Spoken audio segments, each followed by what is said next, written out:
Good morning. Today is Tuesday, August the 9th, 2016. It is 10 a.m. It is my pleasure to call to order the Tennessee Department of Commerce and Insurance Board of Funeral Directors and Embalmers. Ms. Lisa Mosby, would you please call the roll? Dennis Bridges, Here. Mark Cawthorn, Robert Davis, Here. Jeff Duffer, Here. Robert Helms, Here. David Neal, Here. Charles Rahm. Here. Mr. President, we have 6 of the 7 board members present. Thank you, Ms. Mosby. Moving on to the agenda.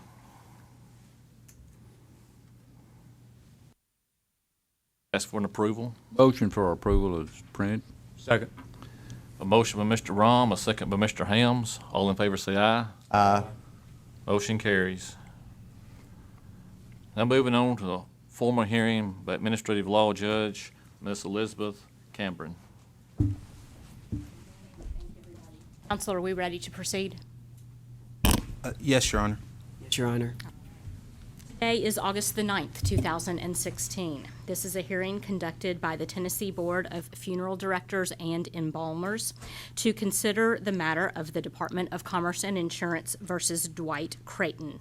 And that is docket number 12.21-1368995A. Mr. Creighton is present and represented by counsel today. I would ask the parties to please, or the attorneys to please introduce themselves and their client representatives for the record. Mr. Mickens? Yes, good morning, Your Honor. My name is Denard Mickens. I'm representing the Department of Commerce and Insurance Regulatory Boards Division. Who's your party representative today, Mr. Mickens? My party representative today will be Robert Gribble, the Executive Director of the Board. Yes, and I'm attorney Terrell Tootin, and I represent Dwight Creighton on this matter. I am Elizabeth Cameron, and I have been assigned by the Secretary of State to serve at this hearing as administrative judge, sitting with the Tennessee Board of Funeral Directors and Embalmers.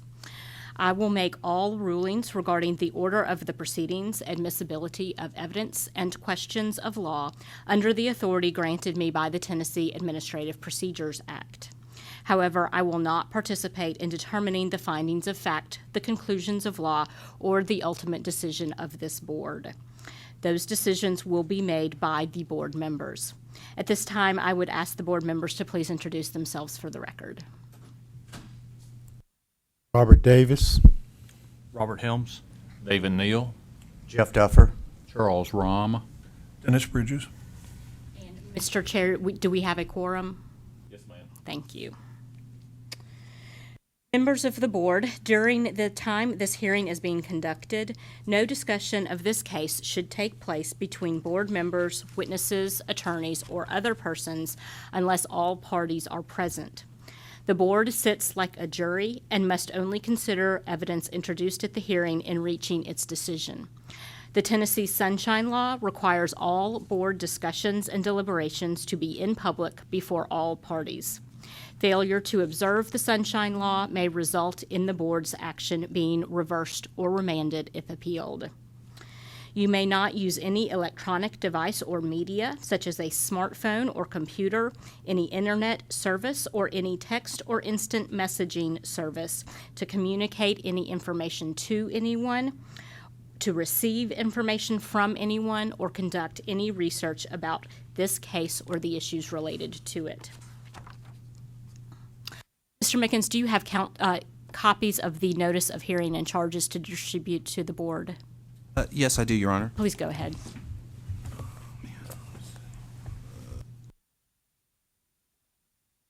As those are distributed, I would remind board members that the law requires you to disclose on the record any outside information you have received concerning this case, so please review the notice of charges with that in mind.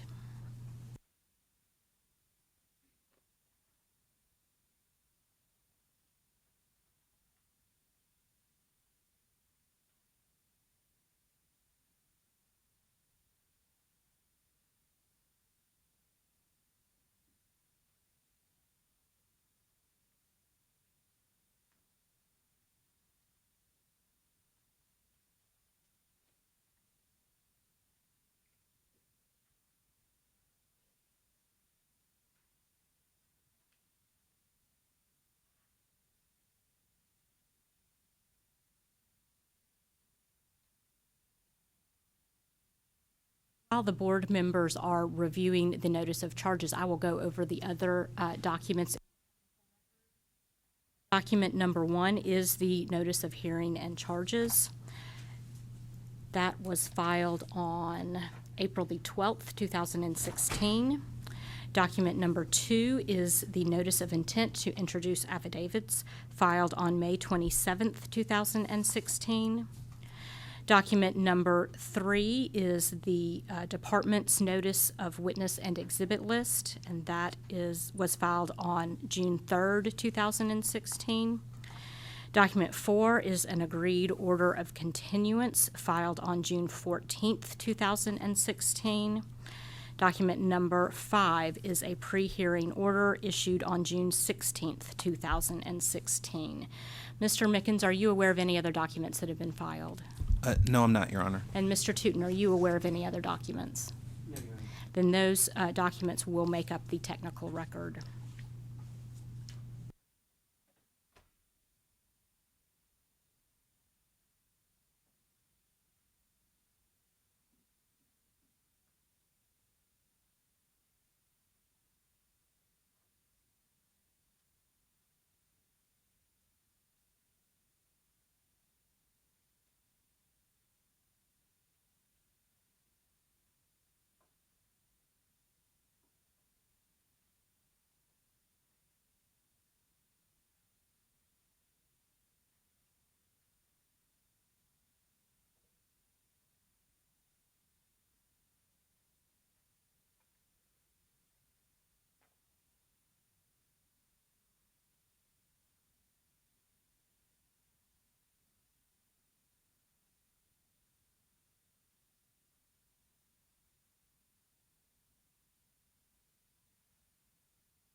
Like most of the board members have finished reading the notice of hearing and charges. Does anybody have any information they need to disclose?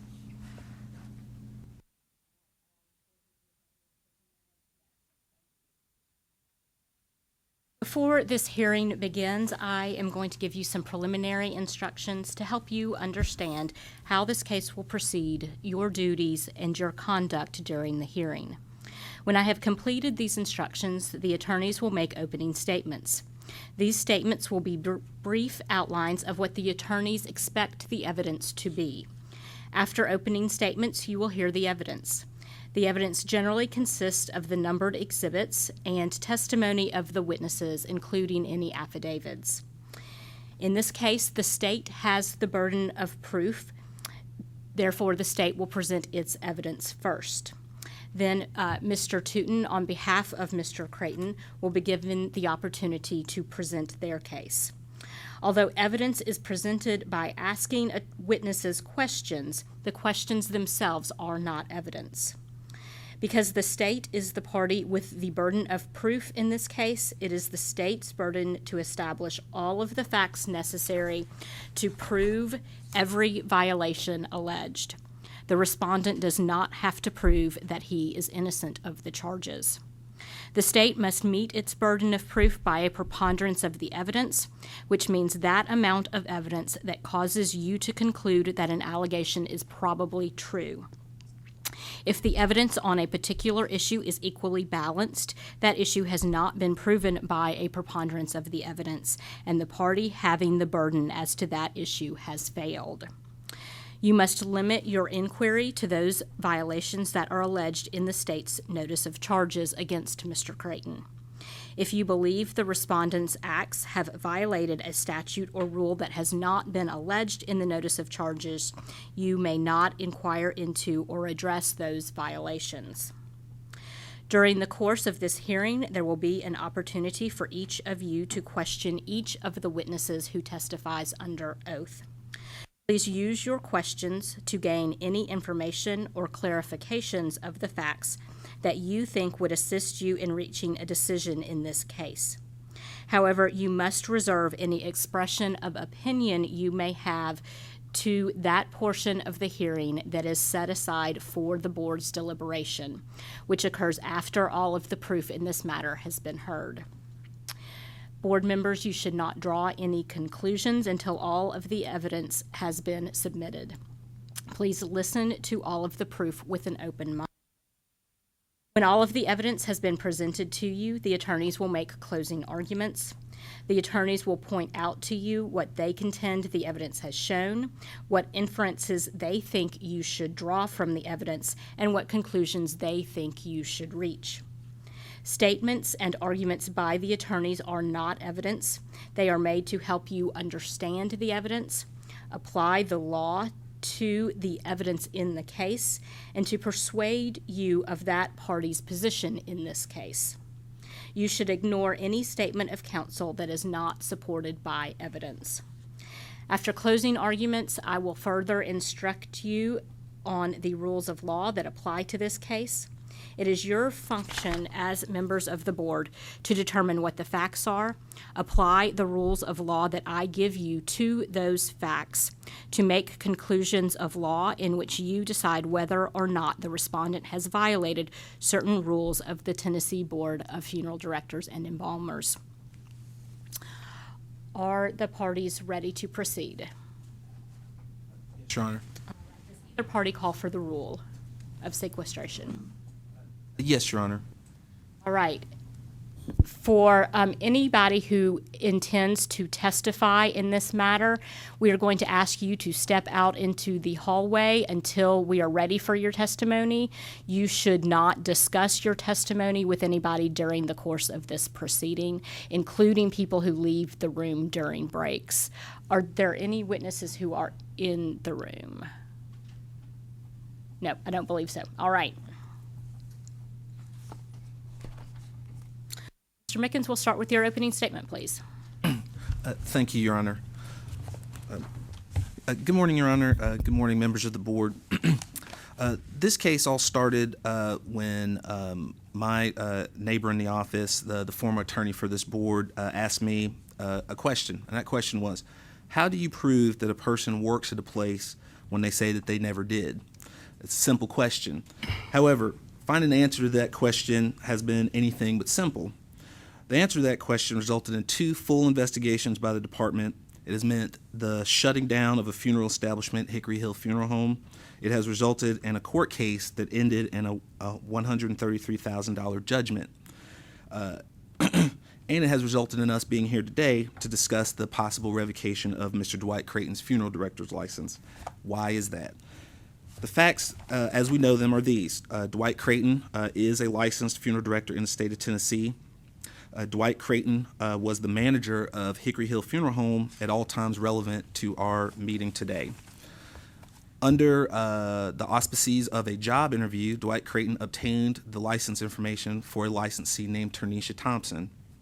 For reasons known only to himself, Dwight Creighton then used Ternesha Thompson's credentials to file at least 86 fraudulent death certificates with the state of Tennessee. Why would he do that? We don't really have a good answer for that yet. In fact, previously, the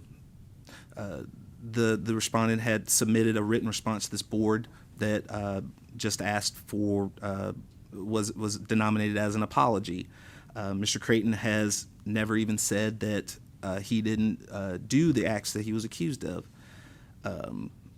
Multiple witnesses today will testify either in person or through sworn statements that Ternesha Thompson, the licensee who opened the complaint in this case, never worked at Hickory Hill Funeral Home, that Ms. Thompson, they had never even seen Ms. Thompson at the facility, that Dwight Creighton, as the manager of Hickory Hill Funeral Home, was indeed responsible for the Ms. Thompson's credentials ending up on those 86 death certificates.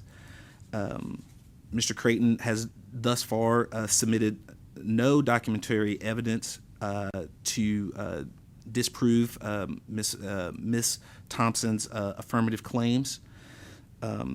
The circuit court out of Shelby County, Tennessee, has found as a matter of fact and law that Ms. Thompson never, in fact, worked at Hickory Hill Funeral Home. Based on the egregiousness of the conduct alleged, the state would argue that the most appropriate remedy for this board would be to issue an order revoking Mr. Creighton's funeral director's license and require him to reimburse the department for all of its prosecutorial, investigatory, and hearing costs. However, the state recognizes that following the hearing, the board has the discretion to levy a lesser penalty should they feel it warranted by the facts and evidence. Mr. Tootin, your opening statement, please. Thank you, and good morning to all parties. On behalf of Mr. Dwight Creighton, we believe that we will be able to clearly show at the conclusion of this matter that Mr. Creighton has not done anything improper, that at no time was he an owner of this funeral home, or at no time did he have any reason to fraudulently do anything as it relates to those death certificates. He had no stake in the matter. He had no incentive. That the circuit court judgment that was referred to, we believe the evidence will show if it was introduced, is that judgment was against the funeral home, that Mr. Dwight Creighton was not a party to that at all, and that the judgment was found to be a matter of fact due to the fact that there was no fight or opposition or evidence presented by the defendant. So if that is introduced, what we believe what will be clearly shown is that essentially an allegation was made against a funeral home that was no longer in business, and so no one responded, and so the plaintiff received a judgment against a defunct funeral home due to no one responding, not based on evidence in a hearing where the defendant, with the defendant in that case being the funeral home, even attempted to fight something that was no longer in business. As far as Ms. Ternesha Thompson working there, we believe the evidence will show she did work there. Now, we will agree that the records kept were not the greatest records kept in this establishment, but we also believe the evidence will show that that was not Mr. Creighton's job and that he was not the one responsible for that, and that he is not the reason that these records are not the greatest kept. And we also believe that at the end of the evidence, that after you review it, that I believe we will all actually reach the conclusion that although this was not the best ran funeral home, the proper step would not be to then revoke the license of a worker who was there based on errors that were made by an owner of the funeral home, which Mr. Creighton had no ability to make them do or not do anything. And we'd ask that you reach that conclusion with us. Thank you. Thank you. Mr. Mickens, your first witness. Yes, Your Honor. I'd like to call Mr. Robert Gribble to the stand.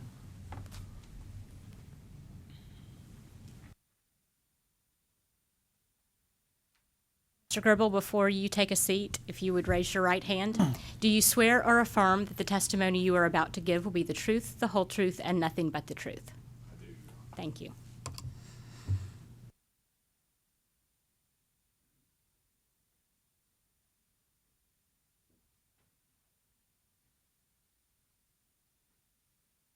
Mr. Mickens, I'm actually going to ask you to take the podium if you could, please, because when we get to Mr. Tootin asking questions, he's going to have to in order to see the witness, I believe.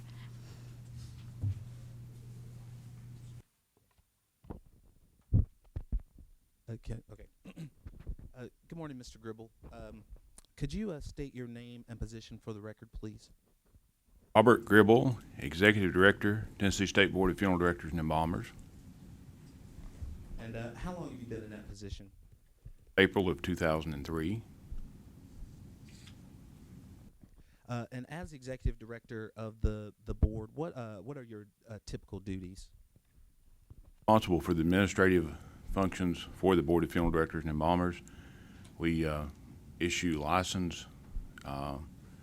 We take complaints on licensees and do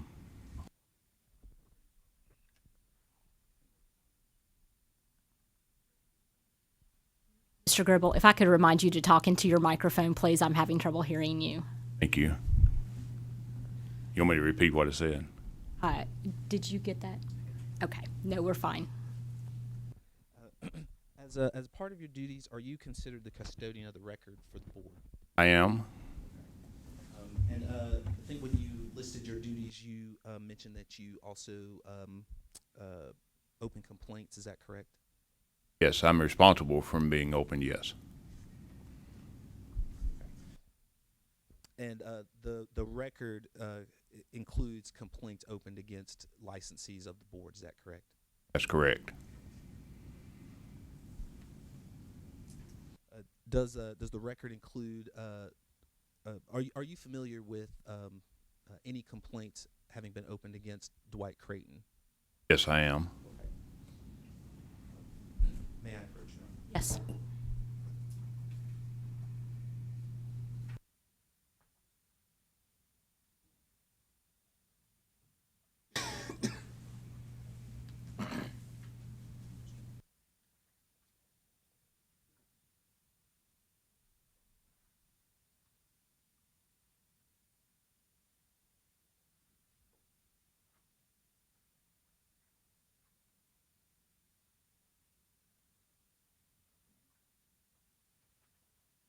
Are you proposing this as an exhibit? Yes. If you'll hold the rest of the copies until it's entered to distribute to the board. Now, Mr. Gribble, do you recognize the document that I just handed you? I do. And what is that document? This is a complaint number 2015-01490, a complaint that was filed by Tranisha Thompson, and it was opened against Hickory Hill Funeral Home and Dwight Darrell Creighton as the funeral director and manager of that establishment. I'm sorry to interrupt. What caused this complaint to be opened by the board?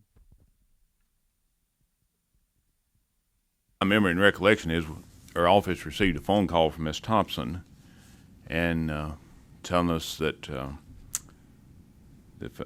what she alleges here in the complaint, and she wanted to know what needed to be done, and we told her the proper thing was to file a complaint with us. So on June 16, 2015, we received a online complaint from Ms. Thompson,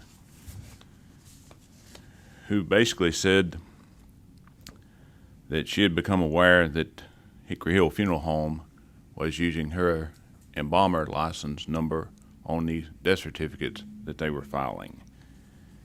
And she had had conversations with different people. She had also contacted Ms. Rebecca Groves at the Tennessee Department of Health and did what she asked her to concerning the matter, and she later contacted the Shelby County Health Department to notify them that she said that this was fraudulently done, that she was not an employee of Hickory Hill Funeral Home, and that she was not the embalmer in the cases where the death certificates were being filed. Says in her complaint that she's never had any affiliation with Hickory Hill Funeral Home. They are falsifying documents with my name and numbers completely without my permission. All right, Mr. Gribble, if I could ask you to hold on a minute. Mr. Mickens, you are proposing this as exhibit number 1, is that correct? Yes, sir. Mr. Tootin, do you have any objection? All right, I will enter this as exhibit number 1, and if you want to distribute copies to the board, please. Do you have stickers?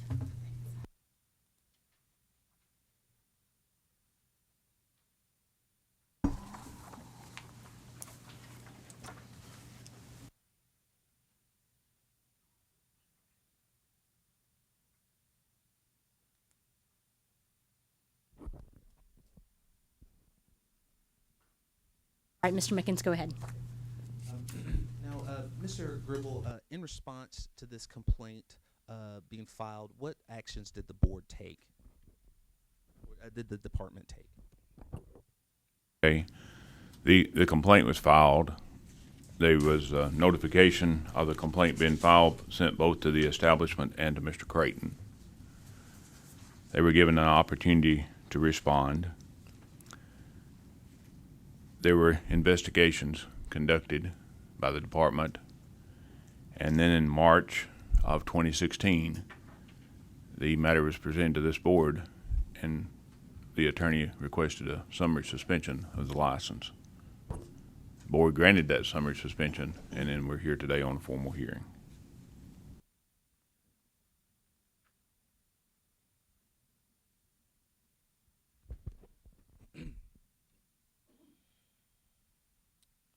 Now, Mr. Gribble, when you just testified as to actions taken by the department to follow up on this complaint, does the complaint in front of you contain any response from Mr. Creighton on this complaint? What I have does not contain a response.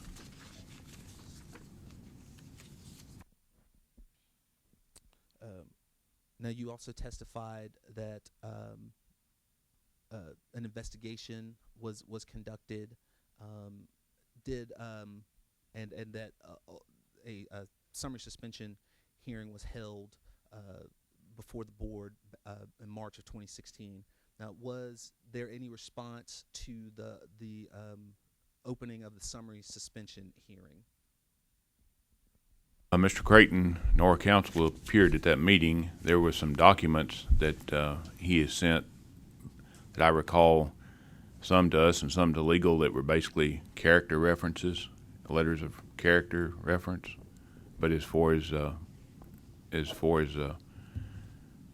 was told that, or I was informed at the time that he had a new job, a different job. He was obviously no longer the manager at Hickory Hill Funeral Home. He left there in January, according to the information he was provided to us, and that he was unable to leave his new job to come in March to the hearing.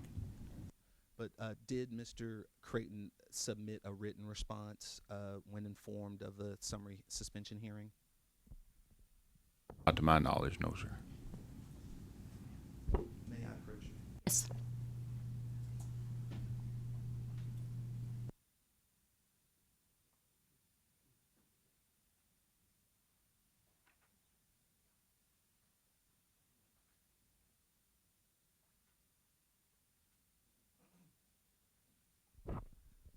No, Mr. Gribble, this is, do you recognize the document that's before you? Yes. What is that document?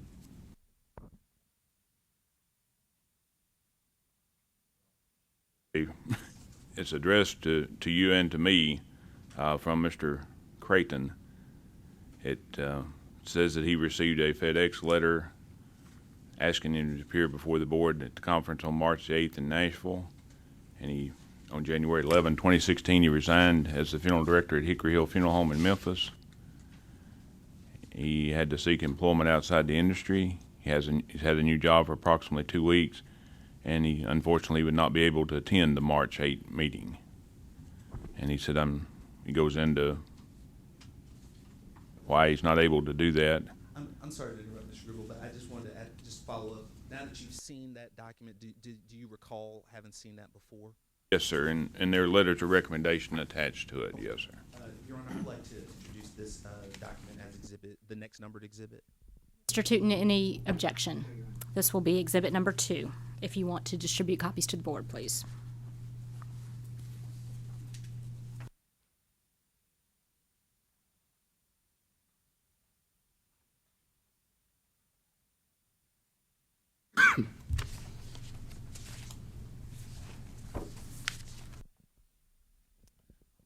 Okay, and Mr. Gribble, now turning back to Mr. Creighton's response, his written response to notification of the summary suspension hearing. In your recollection, and as you have looked at the document again, does Mr. Creighton address the underlying charges against him anywhere in that document?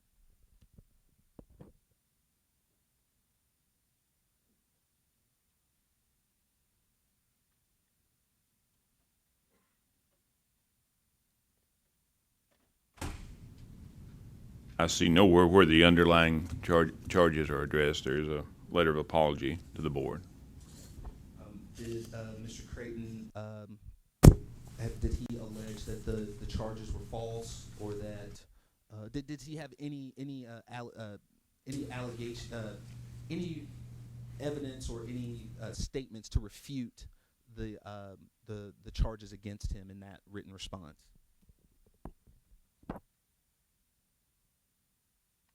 None that I remember. There are the letters, but as I said, they're letters of character reference. There's nothing to dispute the charges. Now, Mr. Gribble, as the executive director of the board, since I think you testified April of 2003, are you familiar with the rules and regulations of the state of Tennessee with regards to funeral directors and embalmers? Okay. Mr. Gribble, what are the duties of the manager of a funeral home typically? Manager is the person, he's the licensed individual. I could have some better foundation or clarity made. My understanding is that what I'm about to hear is what the responsibilities of a manager is typically.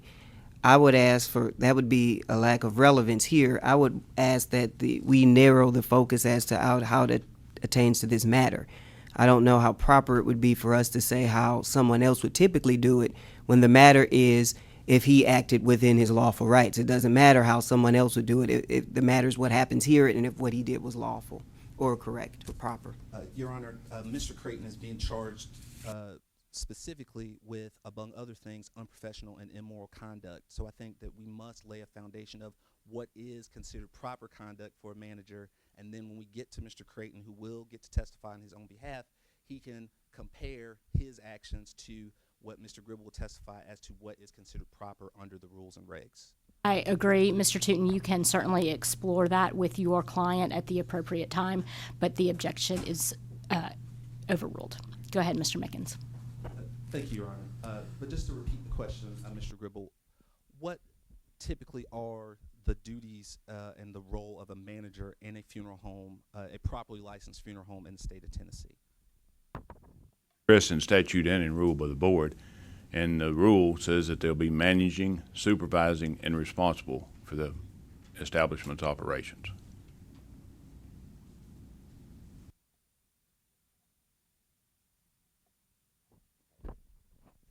And when you say managing, supervising the funeral establishment's operations, what sorts of activities would that include typically?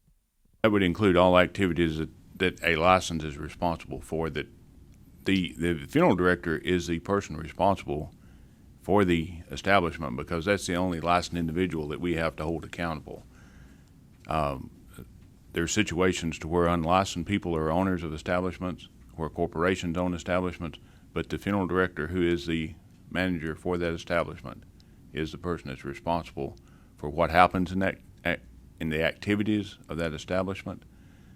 They're responsible for what the law requires them to do and would be responsible for what they do beyond or in violation of the law.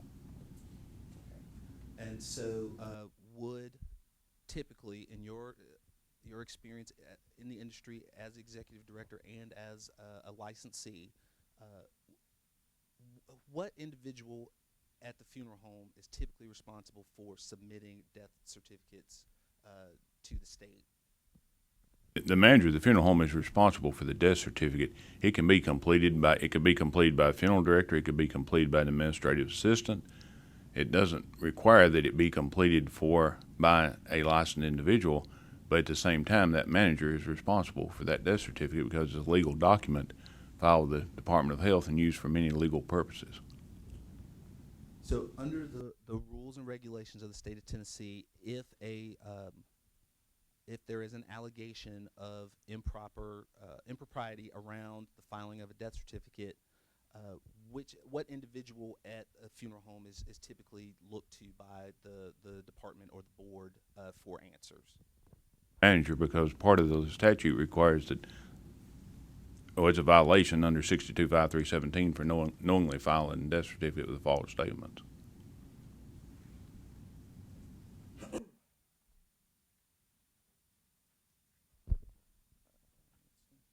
Now, Mr. Gribble, you've testified that you are the custodian of the record for the department and for the board.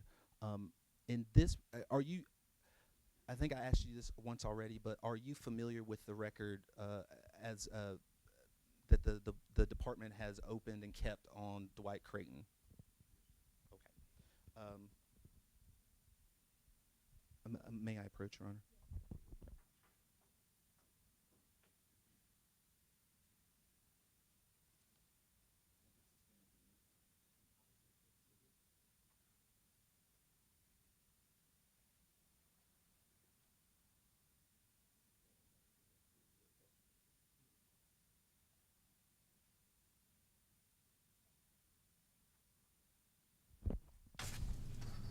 Now, Mr. Gribble, do you recognize the document that I just handed you? Yes, I do. Okay. And what are those documents? Those are copies of death certificates it's a Tennessee Department of Health certificate of death for individuals who are deceased, and a death certificate was filed by Hickory Hill Funeral Home for those individuals who passed away. Okay. Now, Your Honor, I'd like to introduce this as the next numbered exhibit. Mr. Tootin, any objection? I'm going to review this briefly.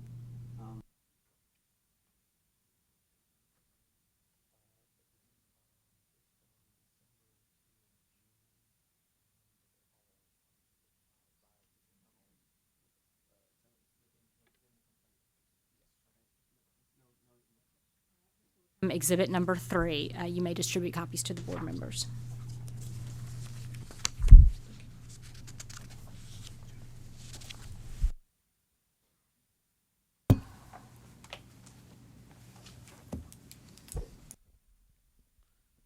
Now, I know that this exhibit is quite voluminous, but Mr. Gribble, if you could look at we'll just go with the death certificate that's on top. Who is listed as the embalmer on that death certificate?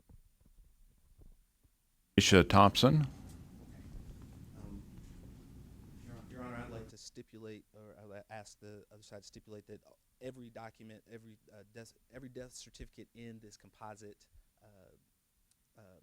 collected exhibit is signed as embalmer by Attorney Isha Thompson, and Mr. Tootin, is that something you can stipulate to? My understanding is that the documents in this packet is essentially what is alleged in the notice of hearing and charges under numbered paragraph number 7, which is dealing with dates from September of 2014 to June 4th of 2015. With that understanding, I would stipulate that this is essentially what's alleged in paragraph 7. I won't have a problem with that without going through it. So I believe what Mr. Mickens actually asked was whether you would stipulate that all of these death certificates reflect Tanisha Thomas as the embalmer. Okay, and then for clarification, yes, with the understanding that this is what is reflected in paragraph 7. Thank you. Now, Mr. Gribble, I know that there's a lot of pages there. Do you have any idea approximately how many death certificates are listed there? I mean, how many there are? 85 to 90. Okay. Now, again, you said that you are familiar with the record. Is there any document that's reflected in the record as you've reviewed it that would show any evidence that Tanisha Thompson actually worked at Hickory Hill, as information that the board currently has in its possession? Oh, sir. In your years of experience as executive director, have you had occasion to encounter a case in anything like this where there's such a discrepancy between? Your Honor, I would object to relevance as to what he experienced or encountered in other cases. I don't believe how that has any relevance to the charges in this case. That's sustained.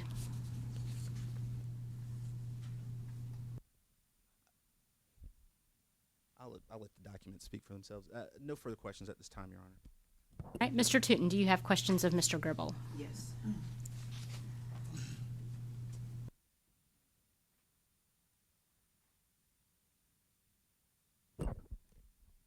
Sir, if I'm unclear at any time, let me know and I will attempt to rephrase the question. One of the statements I understood you to make on a direct examination is that you never received a response from Mr. Creighton regarding these allegations other than, I believe, the exhibit we entered into, I believe it was Exhibit 2 that was entered into evidence where you said there was a lot of character references. Is that correct? Yes, sir. That was what I said. I understand that's what you said. Do you know if that is in fact accurate? Do you know if you or anybody on the legal department or during your course of investigation, did you get any documents from Mr. Dwight Creighton as early as June 29th, 2015, denying in detail all allegations?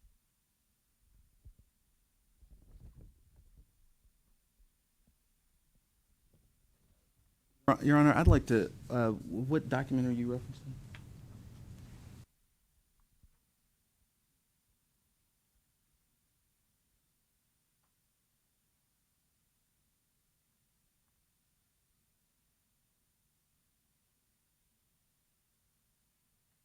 Your Honor, this is the first time seeing this document, and this wasn't listed with any exhibits submitted by Mr. Tootin. I'd object to its entry at this time. Mr. Tootin, a response? I never moved to ignorant. I'm asking him questions, though. I'm just asking him questions right now as if he's ever seen this document. Or, I'm sorry, I didn't say this document, any document from June 29th of 2015 in which a response was given by either him or any members of his department. I mean, Mr. Creighton would be able to testify. Okay, are you going to move it as an exhibit? It depends on his answers. I mean, if he says, yes, he's seen it, I'll let him review it. If not, I mean, you can only, if he says he hasn't seen it, I'll just discuss it. Go ahead and let him review the document, if you would. But before I go any further, let me make sure I got a clear understanding of your answer. Do you know if there was anything submitted to Mr. Creighton, submitted from Mr. Creighton for your review as early as June 29th of 2015, denying the allegations in the complaint that was done, I believe you said June 16th of 2015? That was correct. It was in June of 2015. I don't recall it. If I see it, I may recognize it. There are a lot of documents in the file. I will have it. Go ahead and approach Mr. Tootin and hand him the document.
I'm unsure, sir.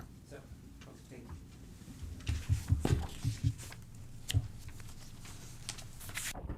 we're clear, you may have received out of these documents, you've said there was a lot of them.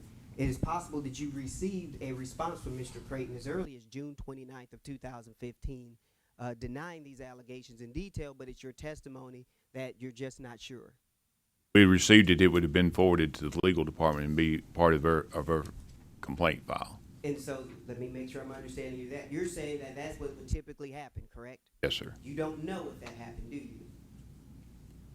That is the procedure that the complaint coordinator takes and does. Correct. That's the typical procedure. Yes, sir. But you don't know if that was one of the documents you reviewed or not, do you? Like I said earlier, I'm unsure. I don't want to, I want to be truthful to you. I don't know that we didn't receive it, and I don't know that we did receive it. I have no further questions. All right. Board members, do you have questions of Mr. Gribble?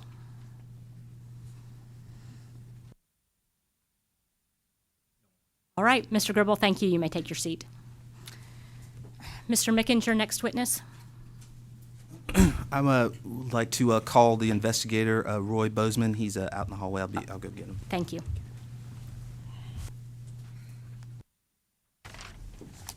Oh, thank you.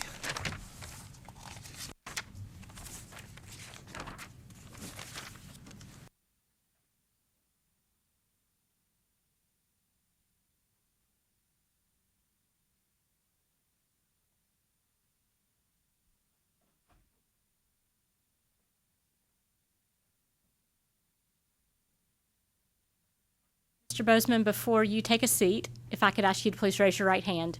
Do you swear or affirm that the testimony you are about to give will be the truth, the whole truth, and nothing but the truth? I do. Thank you.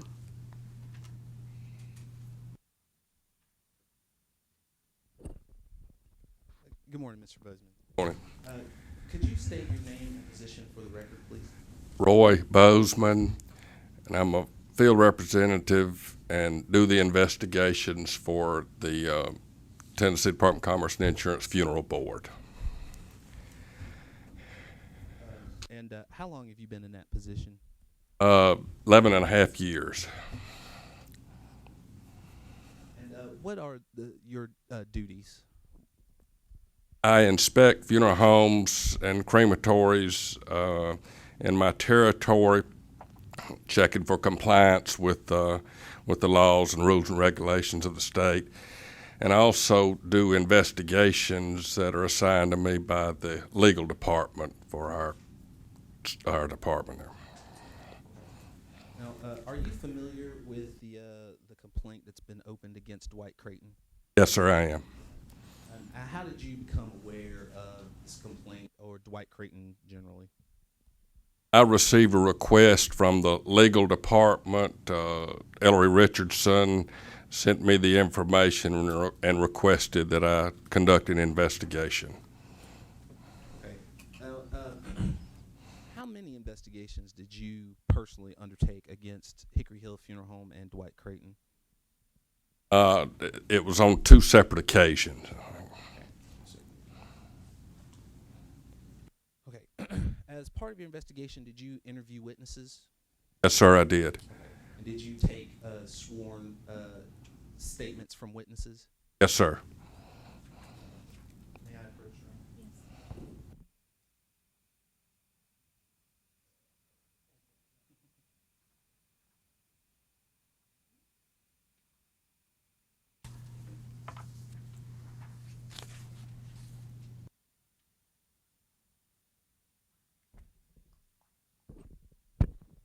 Now, Mr. Bozeman, I know that this is a composite exhibit, and you may not have seen the cover sheet before because this was what was filed with APD.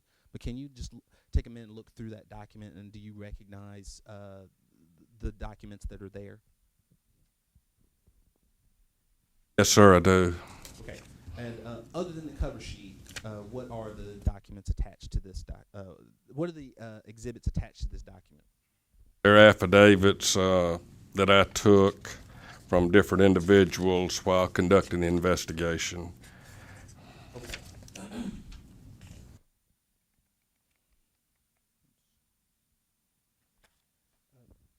Your Honor, I'd like to move this document to be entered as the next numbered exhibit. Any objection, Mr. Tootin? All right, this will become exhibit number 4. You may distribute to the board.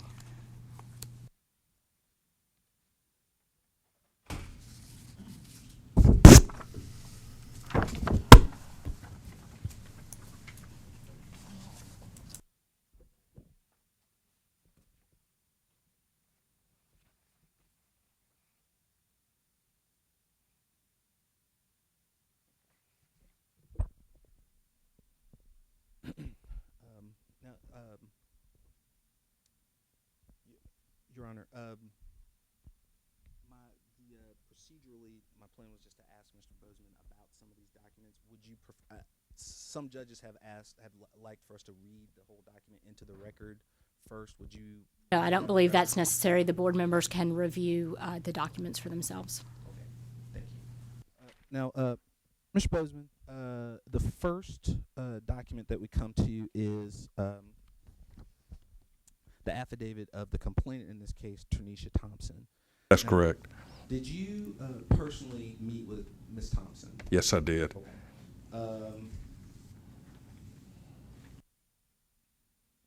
Now, in her testimony, did she have any explanation for how her embalmer license ended up at Hickory Hill Funeral Home? Mrs. Thompson, when I met with her, told me that when Mr. Creighton was working on the building, the Hickory Hill Funeral Home, that she went by and visited with them while they were in the process of remodeling, and that she inquired about possible employment with Hickory Hills. And Ms. Thompson stated that Mr. Creighton asked for a copy of a resume and her funeral director and embalmer's license. Ms. Thompson said she provided that, and that that was the only time she ever went to Hickory Hill Funeral Home, that she never was employed. Okay. When you spoke with her, did she indicate if she had ever worked in the funeral industry? She had worked, I believe, at one of the other funeral homes, possibly serving her apprenticeship, but after she received her funeral director and embalmer's license, she never worked at any funeral establishment. So it's her sworn testimony that other than her apprenticeship, she never worked at a funeral home anywhere, including Hickory Hill. That's correct.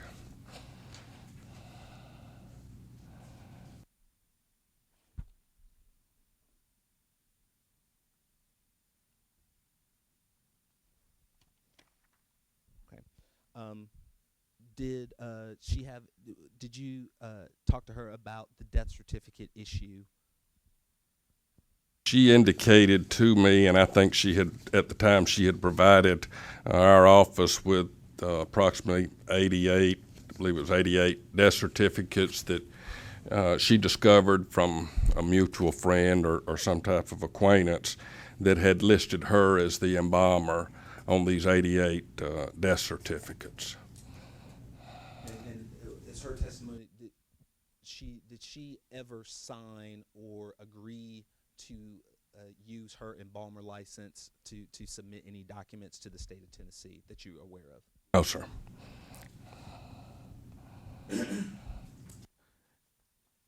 In your conversations with Ms. Thompson, other than her interview with Mr. Creighton for the possible job, did she ever?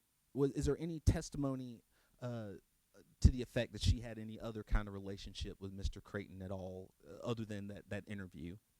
No, sir. Okay.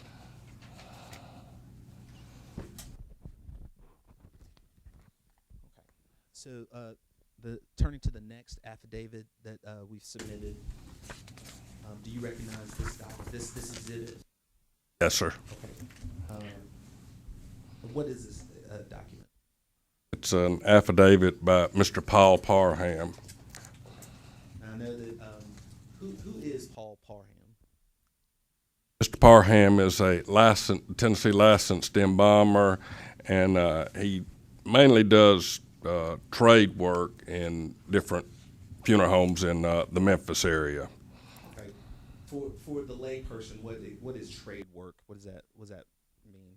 That's where an embalmer will work for more than one funeral establishment and do embalmings where the funeral establishment may not have a licensed embalmer on staff. We call it trade work, so they would be, and they could have an embalmer on staff. That embalmer could be out of town or sick, and Mr. Paul Parham would go in and do embalmings. To your knowledge, is there any Tennessee rule or regulation that requires the embalmer to personally sign a death certificate? Not that I'm aware of. That would probably be a health department question, but I've seen probably hundreds of death certificates where the name was typed in. Oh, yeah. Now, when you met with Mr. Parham, did he have any testimony about whether he had signed any death certificates? Mr. Parham stated that he had never signed the death certificates, that they were always, the death certificates, the embalmer portion was always typed in with his number also on it. So. Okay, so by the time he saw it, it had already been filled in, is that correct? That's correct. Now let's turn the page to the next affidavit. Do you recognize this document? Yes, sir. Okay, and what is this document? It's an affidavit by Jessica Bodie. Okay, and who is Jessica Bodie? Jessica Bodie is a Tennessee licensed funeral director and embalmer. Okay, and so what was her connection with Hickory Hill when you talked with her? It was my understanding that Ms. Bodie had begun doing trade embalmings or contract embalmings at Hickory Hill Funeral Home. Okay. Now, did she have any testimony about whether she personally signed any death certificates?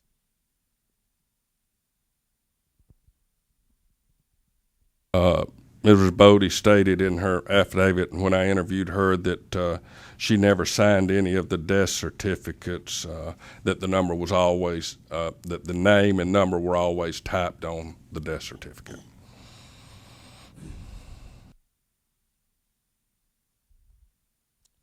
But did she have any idea who would have entered that information when she got it? When I talked with her, she assumed it was some of the staff at Hickory Hill administrative or somebody.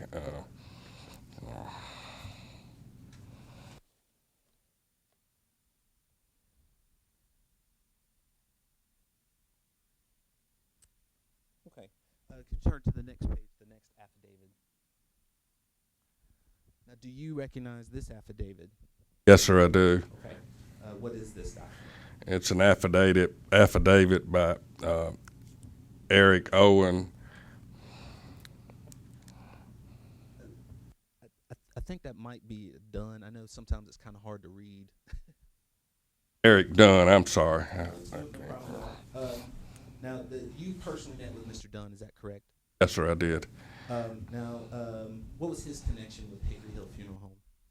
Mr. Dunn worked at Hickory Hill Funeral Home, and he was kind of an assistant who assisted with funerals and did some of the work in the office, and I think at one time he actually made a removal. So. Now, did he have any testimony as to who was performing work at Hickory Hill Funeral Home? Asked Mr. Dunn if he knew who was doing the embalming at Hickory Hill Funeral Home, if he'd ever witnessed it, and I asked him specifically about Jeremy Harris, and he stated he had never seen him do any of the embalming, but that he had witnessed Dwight Creighton on several times actually aspirating one of the bodies there. To your knowledge, is Dwight Creighton a licensed embalmer? My knowledge, he is not. So,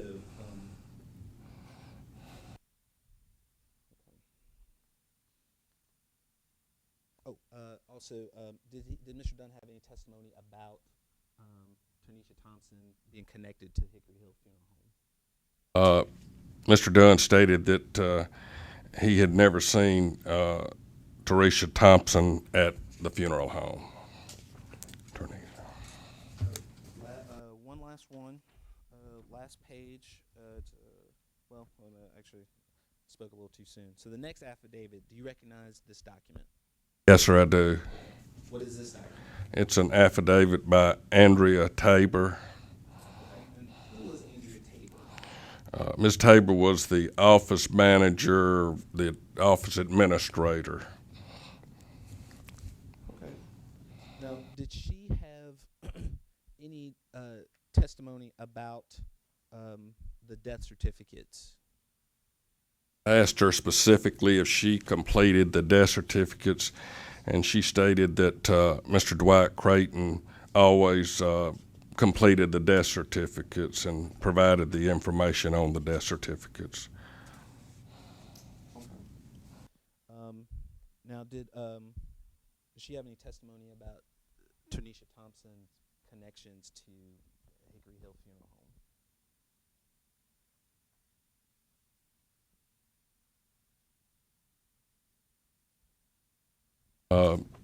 Ms. Tabor stated that she had never seen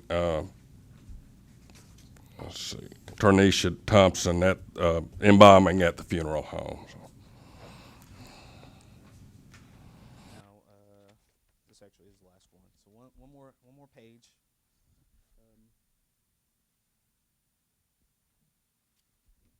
Mr. Bozeman, do you recognize this document? Yes, sir, I do. And what is this document? It's an affidavit by Joseph M. Shaw. Okay. Now, did Mr. Shaw did he have any testimony as to whether or not he ever saw Tanisha Thompson?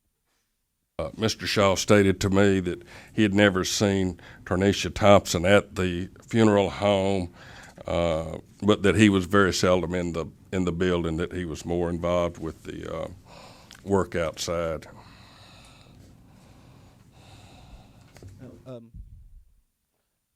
Mr. Bozeman, is it common that as the inspector you had testified about the concept of trade work?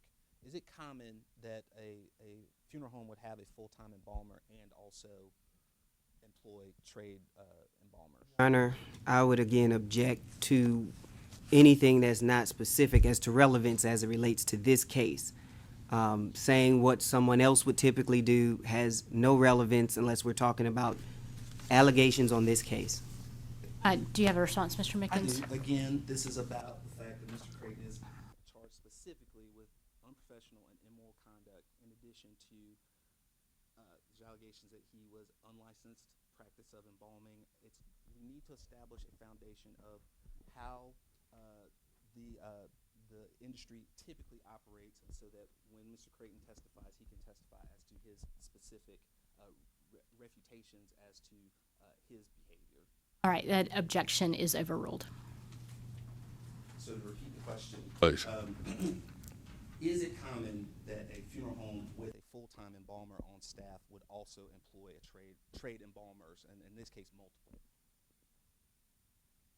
My experience has been that if the funeral establishment has full-time embalmers, then the only time there would be a need for a trade embalmer if one of those embalmers was sick or on vacation or they got extremely busy. But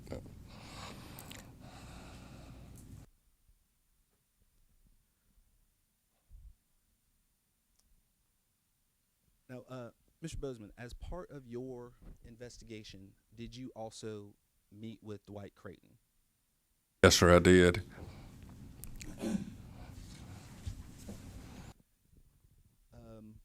Now, you've testified that you began this investigation because at the request of legal. So, what issues did you discuss with Mr. Creighton in your conversation with him? One of the requests from the legal department was for me to obtain documentation from Hickory Hill and Mr. Creighton about employees of the funeral establishment to try to determine the amount of work they were doing and any kind of employee records that they would have had, including 1099s or W-2 forms, and I was unsuccessful in obtaining any of those. Did you discuss specifically Ternesha Thompson with Mr. Creighton? Yes, sir, I did. Did Mr. Creighton, I know you just testified that you asked for documentation. Did Mr. Creighton have any documentation to establish that Ternesha Thompson was an employee of Hickory Hill Funeral Home? No, sir. No further questions at this time. Have questions? And if I'm unclear at any time, let me know and I'll attempt to rephrase the question. You said there were trouble, you had problems receiving W-2s on any of the workers, is that correct? That is correct. Were you familiar, did you seek that information from the owner of the funeral home? No, sir. So you sought the information from Mr. Creighton, but you never followed up to get that information from the actual owner? I went to the Certified Public Accountant's office to obtain that information. I did receive, I believe it was a 2014 or 2015 federal income tax report, but it wasn't very conclusive. So you did receive some records. Who did you receive that from? I'm Who sorry. did you receive that report from? The Certified Public Account. No, I did. I'm sorry. I take that back. I got that. Mr. Creighton obtained it and brought it to the office and gave it to me. Okay, so he didn't have it at first. He had to try to get it from somewhere. Yes, that is correct. Okay, and that's what he was able to get to you. Yes, sir. Is there a reason why you failed to mention that on direct? No, sir. I have no further questions. Board members, do you have questions of this witness? All right, thank you. I'm sorry. Any redirect? Again, I'm sorry, Your Honor. Can I have a Mr. quick redirect? Yes. Okay.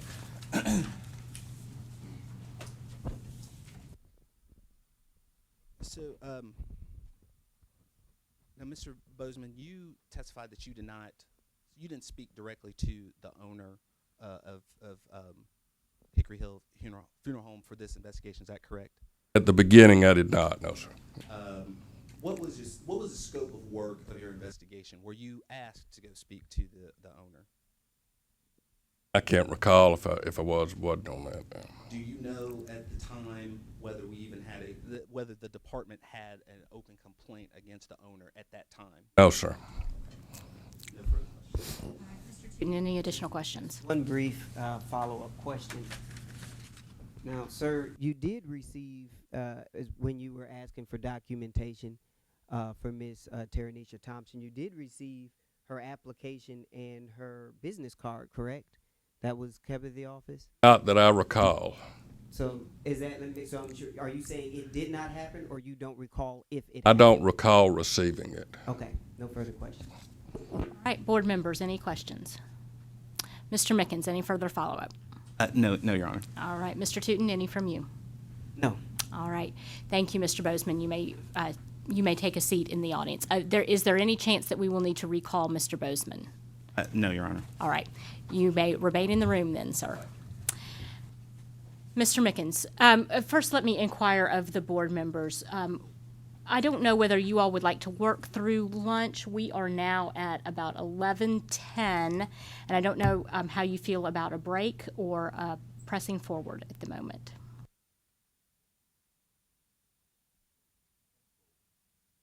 All right, Mr. Mickens, your next witness. Your Honor, if I may have a few minutes, and I don't mind saying this on the record, I parked up front and I need to move my car. All right, So then- I don't need a break other than just to move that vehicle. We will take a brief break Okay. then. Thank you. For your next witness. Okay. My last witness is actually Dwight Creighton. All right, Mr. Creighton, if you would take the witness chair, please. And before you have a seat, if you would raise your right hand, do you swear or affirm that the testimony you are about to give will be the truth, the whole truth, and nothing but the truth? Thank you. Have a seat.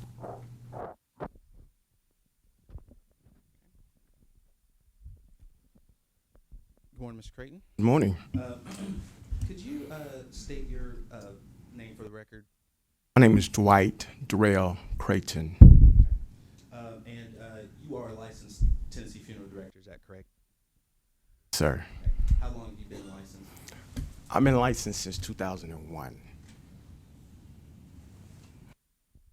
All right, well, let's ask the easy one first. Did Ternisha Thompson work at Hickory Hill Funeral Home? She did. What were her hours? She didn't. She was not a full-time employee. She was a trade, hired as a trade embalmer. Who did she report to? Or two, actually, the way the situation worked, Mrs. Tanisha Thompson. Let me go back just a little bit, if you don't mind. When I first met her, I met her through Mr. Jeremy Harris, and he was coming from another facility. Because I alleged was going to use another embalmer that I have known for down through the years, but I was not an investor of the funeral home or anything as such. I was just going to be the film director there. So she was there every day while we was putting the facility together. So you say she was there every day. About how many hours a day do you think? Well, this was before when we was actually putting the facility together, getting it prepared for inspection. Okay. What did she do to prepare for inspection? She wasn't a part. She would just be at the facility. Oh, Yeah. Okay. So what was she doing there? Basically, just over talking with us, and we kind of talked about a few things in the administration department and et cetera, et cetera. And that was every day. She would be there approximately every other day. Right. What were your duties? We've heard a need to ask specifically about your duties. What were your duties at Hickory Hill? My duties at Hickory Hill Funeral Home, I made funeral arrangements with family. I was there, actually my days I would be there would be Monday, Wednesdays, and Friday.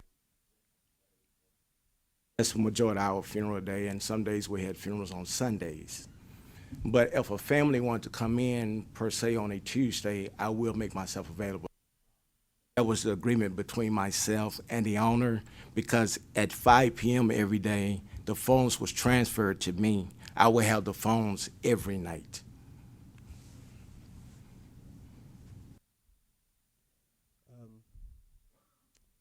When you weren't there, or if you were out with a family or something, who was in charge?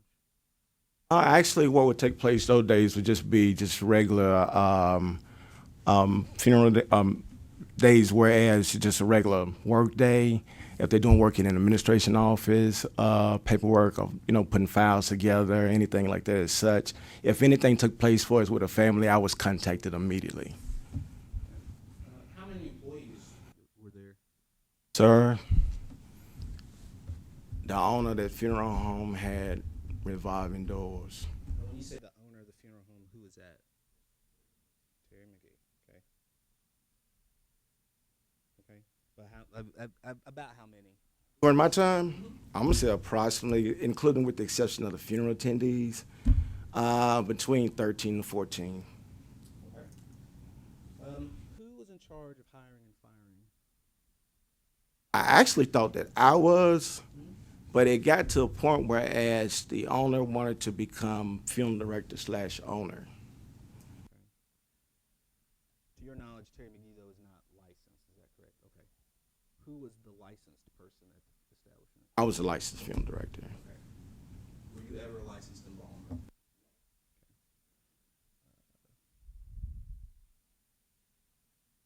Okay. So you talked about some of your duties. Did your duties involve filling out death certificates? Yes, I did do death certificates, but I started doing death certificates in the month of June. June of. All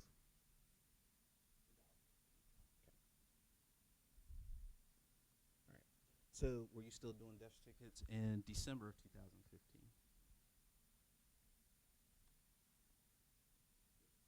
Okay. So in December, until you left the funeral home, because I think the file has a letter where you resigned. But so starting in June of 2015, you were the person who filled out the death certificate. Okay. Started in June. Okay. So when Andrea Tabor says that Dwight Creighton is the person who filled out the death certificates, she's being truthful. just being truthful, but she didn't specify when I started. Okay, well, I got you. Mhm. But she has been truthful. You were responsible for filling those out. Yes, starting the month of June 2015. Okay. So after you filled them out, who submitted them to the state? Was that also you? Actually, at the funeral facility, I come from a corporate funeral home, whereas everything was pretty much a department of administration, insurance claims, etc. We had an administration department which pretty much had the revolving doors going on. And I went in to train all of them to show them how to do death certificates and to do insurance claims.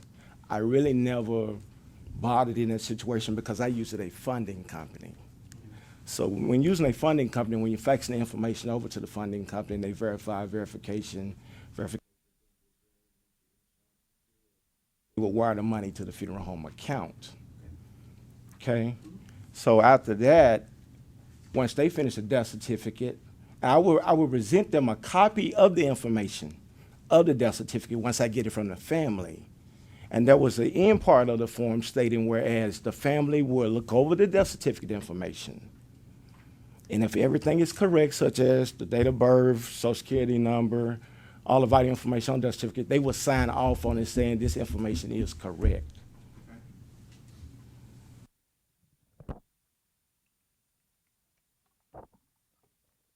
Afterwards, the administration office would be the ones, and sometimes we have funeral attendants would go and take death certificates to get certified at the health department. So specifically at Hickory Hill Funeral Home, if something was wrong with the death certificate, who was in charge of trying to fix it? Well, we really didn't have that problem as much. Now, I did after the fact when I took over, and I would do like an affidavit. Mm-hmm. Do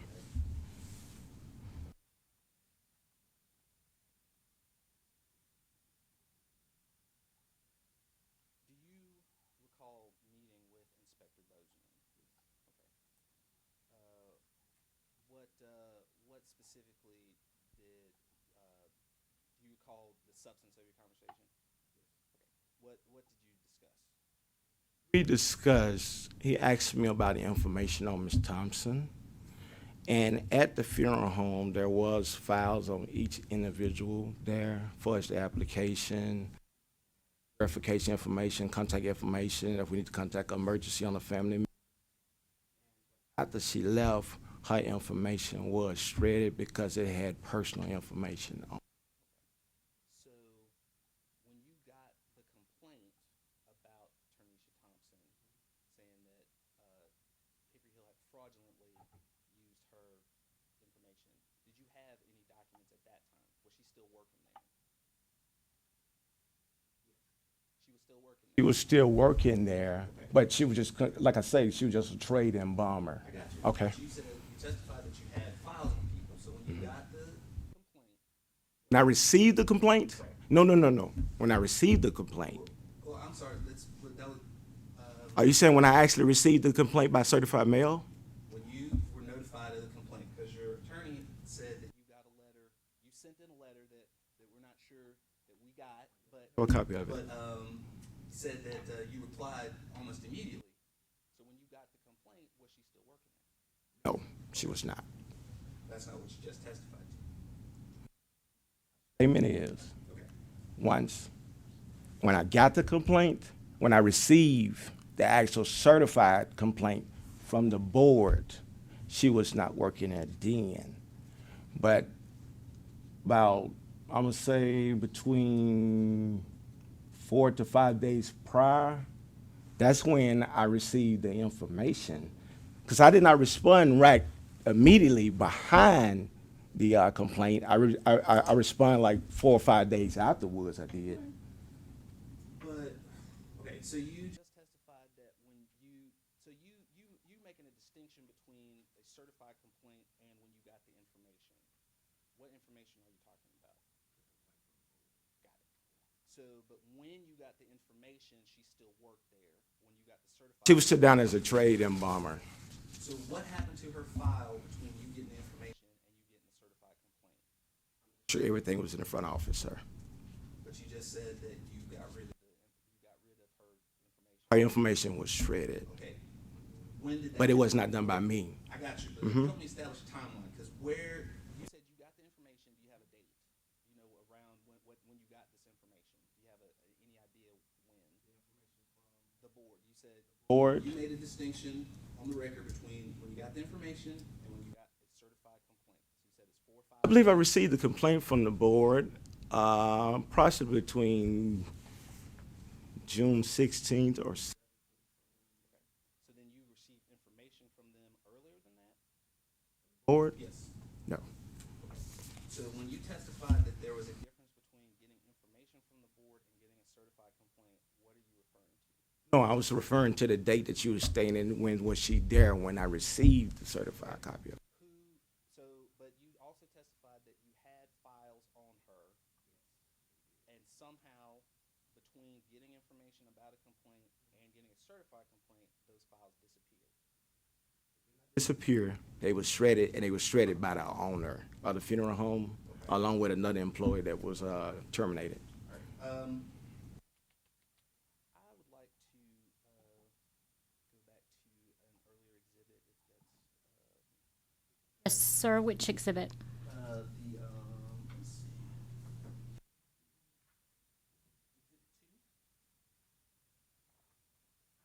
Like to show the original to the witness? I guess I would, thank you.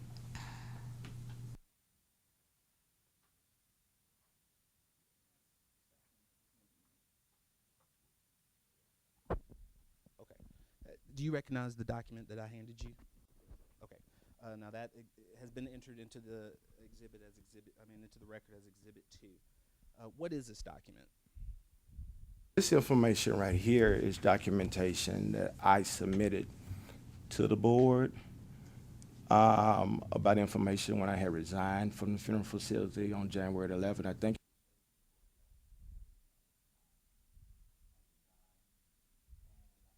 This is dealing with the summary of suspension, and I stated to the board that I would.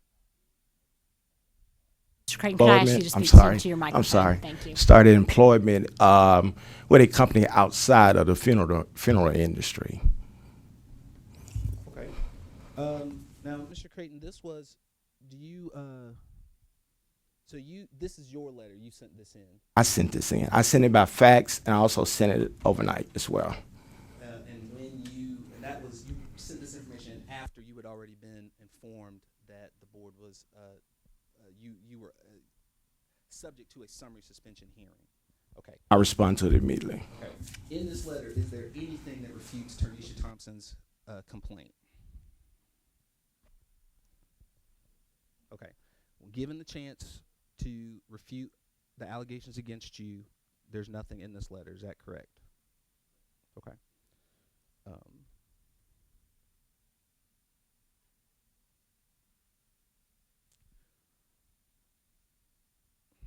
When Mr. Bozeman spoke with you earlier, you testified that you remember talking with him. When he spoke with you and he asked for any documents about Ternisha Thompson's employment history, what did you say? I don't have any. Okay. Did you say at that time that the owner had shredded it? No. Okay. Why not?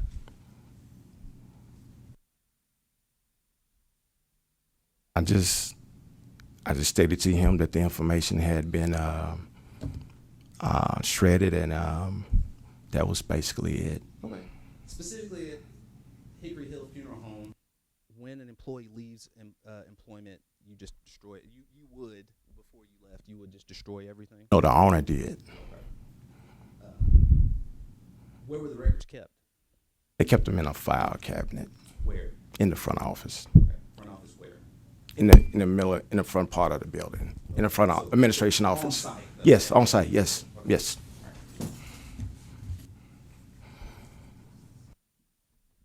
But it is your testimony today that you do not have any records anywhere that show Ternisha Thompson worked there.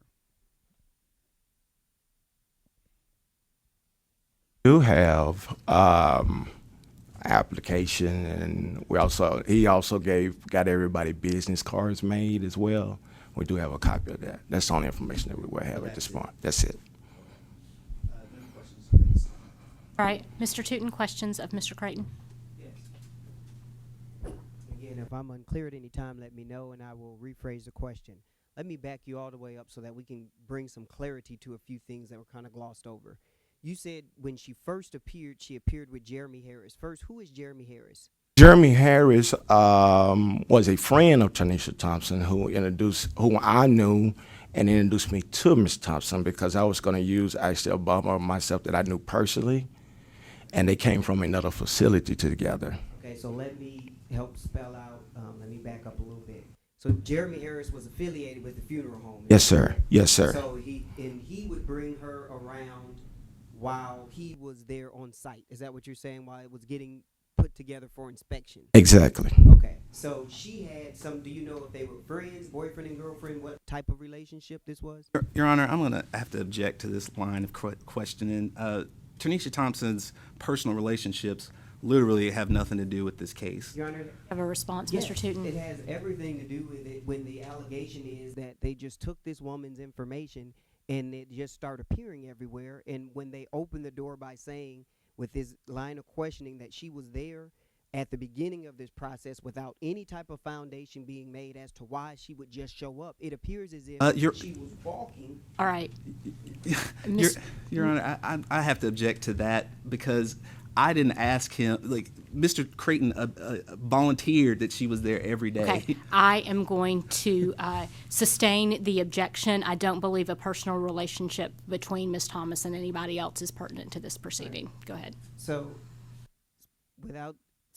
your understanding was that they at least knew each other, and that's what caused her to be on the scene. Is that correct? Sir. And she showed up several times on the scene with Jeremy Harris.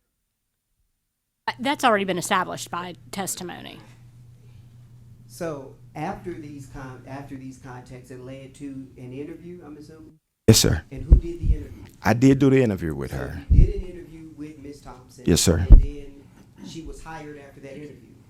That is correct. I did the interview with her, and I went back and corresponded with Mr. McGee, and Mr. McGee and Jeremy correspond about her because she was friends with Mr. Jeremy Harris and stated that we would go with her as the embalmer. Now, what was her last place of employment prior to that? Do you know? Yes, sir. It was E.H. Ford Mortuary. Okay. And who did she work there with anybody that you knew, or? Jeremy Harris. Okay, so they knew each other from that prior Yes, sir. establishment. Yes, sir. Do you know when she quit? When did she quit? Yeah. She left the facility. I'm sorry, and let me be clear, the E.H. Ford, so that I'm not confusing anybody. Do you know when she quit that location? No, sir. No, Okay. sir. I don't. Now, she was hired with Hickory Hill, and then at what point was she released? She was released by the owner of the funeral home. I think the problem was at the funeral home, I know it was for me, that he was a total bad paymaster. Very bad paymaster. And I think that was probably the issue that they was dealing with at the funeral home. And when I was notified, I tried to contact her by phone and ask her what was going on, to try to get the problem resolved or whatever. I could not reach her by phone. Now, you said that business cards was made on behalf of her. Do you know roughly when the business cards were made? Business cards was made actually when the business opened, Okay. after we was inspected by the board. Okay, so when she first started working there, how long after from when she started working there to when she got her first business cards? Do you know? When she got her first business card, probably was about 2 weeks after. Okay. And do you know if her business, what type of information was on her business card? It's just the funeral home name, the employee's name, your title, film director, embalmer, and your contact information for the funeral home number. When you say contact, so her cell phone, was that on there too? Yes, sir. Okay. So you would have had to have her cell phone, and that would have been put on the business card. Yes, sir, exactly. Now, there was a lot made about documents having typing on it versus signed certificates. Is any of the death certificates at that funeral home, to your knowledge, signed, handwriting? No, sir. Why not? There has been no statement to me or stating from the health department that it had to be a signage for as a documentation for as a film director or embalmer on their death certificates. 80% of the film directors of funeral facilities use the template to type out the death certificate information and print it off. Now let me ask you this, because there was a lot made about people not seeing her embalming. How many people are typically in an embalming room at one time? Just the embalmer. Okay. So it would not be a surprise to not see someone embalming if you're not the embalmer. Right. Now, you gave, when you replied, I know this allegation happened sometime in June. Did you send a letter in June 29th of 2015? Yes, sir, I did. And did you deny everything, anything, what? The only thing that I stated that she did work at the facility, and I respond to the complaint because I was the licensed film director at the facility, and it's important to me as well because my name and my license number was placed on the death certificate as well. Okay. Now, how long have you been licensed, did you say? Since 2001. How many complaints have you ever received? This is the only complaint I ever been in, How sir. much disciplinary action have you ever had? I never had a disciplinary action. And so that you thought it would be sufficient to deny it and then send letters of recommendation? When you denied it, you said you denied it in Right, June 29th, right, 2015. And then they asked in a different document, I believe, why you couldn't be here. Right. And you sent an apology and a letter of recommendation or Right. a letter of character references. Right. So did you think that was sufficient? I felt it was sufficient at that point because, like I stated, I had just started a new occupation, and I had just actually just started. I knew that time out was not going to be sufficient at the beginning of the job. And so that we're clear, I know it's already in the record, you don't have to reread it, but when you say you apologize, you did, how did you, what roughly were you saying? I was being apologetic to the board of the foolishness that have taken place at the facility because I never had any allegations or anything such with the funeral board. So you weren't saying you're sorry because you did it, you're saying you're sorry that Of the craziness that took place, yes. I have no further questions. All right, board members, do you have questions of Mr. Creighton? Go ahead. I would like to first have some clarification on a couple of statements, if I could. You indicated that Mr. Terry, Yes, sir. and that during his ownership, there was a... Yes. You stated that you completed death certificates beginning in June of 2015. Pretty much. I started seeking employment November of 2015, and the clue for me to start seeking employment, the month of November, I pretty much saved Hickory Hill Funeral Home. And he opened. Yes, sir. Sir, could I ask you to speak into your microphone, Yes, please? ma'am. 2014. Okay. Yes, sir. Who completed the certificates before you took that over? Administration office. Okay. So no one particular person? No, or- sir. Okay.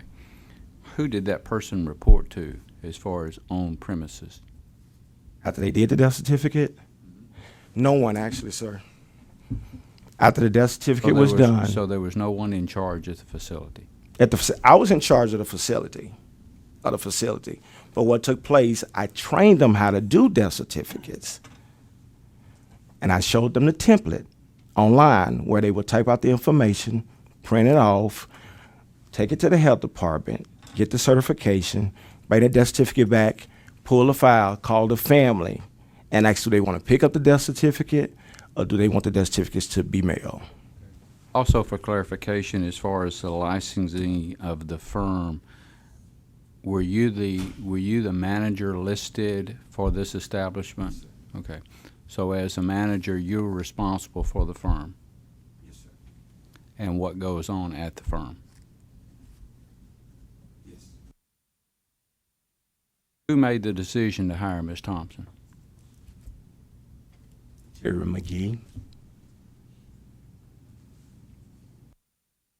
you ever participate in a part of the embalming process? No, sir. I have no further questions, Your Honor. All right, other board members? Go ahead. Creighton, the record reflects that Mr. Parham and Ms. Bodie embalmed for a period of time. Why not use their embalmer's license if they actually embalmed? Mr. Parham was called, number one, Mr. Parham actually was the embalmer that I wanted to use, whom I have known for down through the years. But he was called typically when the other embalmer had situation could not make it, and he also was called as well because he was more experienced to do like restorative art or deal with obesity cases as well.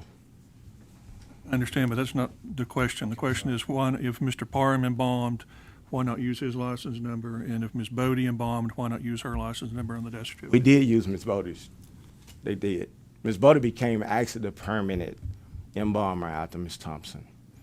But on Mr. Parham, sir, I don't recall if they used his number or not on the ones that he did do. Testified that you have an application, which is typically something that's in a personnel file. And if a personnel file is destroyed, how do you have an application? When I resigned from the funeral home, I had information in a box, my personal information, and when I got home, I let this sit there for about a week or so, and I started cleaning out, throwing things away that I did not need that was at the facility, and I came across her application and mine as well. Do other board members have questions? On the death certificates, your name is on here on every one of them as the funeral director. Was you the funeral director? Yes, yes. Any time did Mr. McGee wait on any of these families? No, not You while s- I was there. Because you said he wanted to be a funeral director. Yeah, it's kind of became a situation whereas that he wanted to just pretty have a takeover spirit, and I explained to him that, you know, it's a difference in having ownership versus being a funeral director. But he never saw a family. I seen all the family while I was employed at the facility.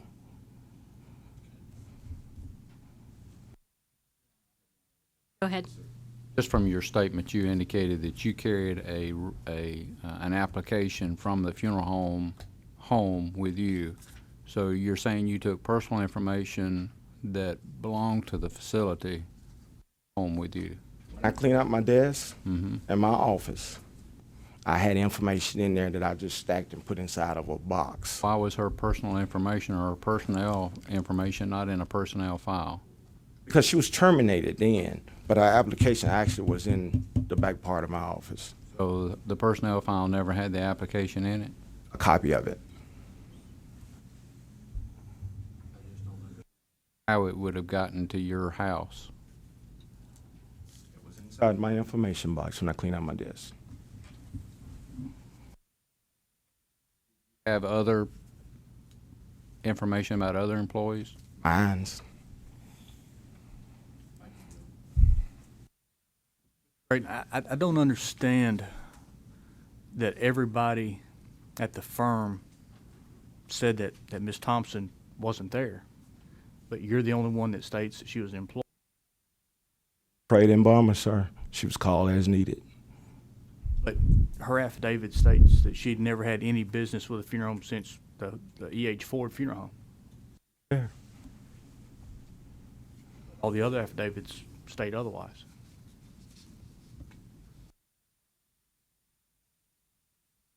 She was a trade embalmer. They hired her. They called her as needed.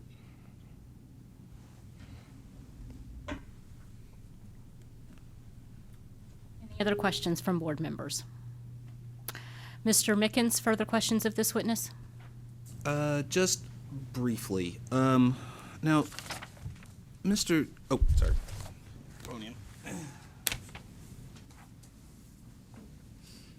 Ms. Creighton, you testified that Jessica Bodie took over after Ms. Thompson. Yes. When you said, and you testified that Ms. Thompson was terminated. When was she terminated? She was terminated approximately around June 14th or the 15th. Okay. And did you testify that Jessica Bodie was the full-time embalmer? Full-time trade embalmer. What is a full-time trade embalmer? Well, a trade embalmer is the person, as reluctant what Mr. Bozeman stated, that that person is called as needed after a loved one is removed. Once the family give the funeral home authorization.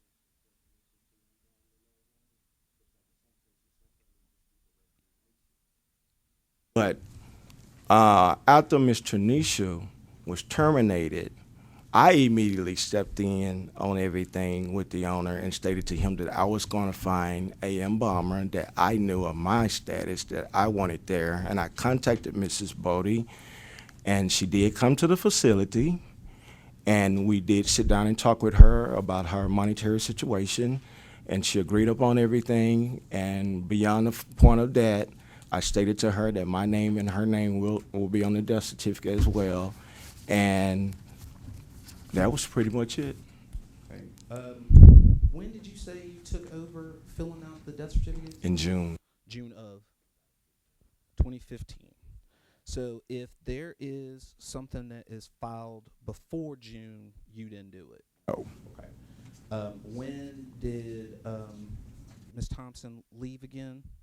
It was around June 14th or 15th. Okay. And it's your testimony that she was there from the beginning? Yes. And when did the funeral home open? 2014. When? I'm not familiar what month it was. Okay, because you submitted a letter saying that you were the funeral director when it opened. So do you have any idea? No. It was with the application, the established license application that we had to submit to the board. Yeah. But do you know when it opened? I'm not familiar what month it was. Okay.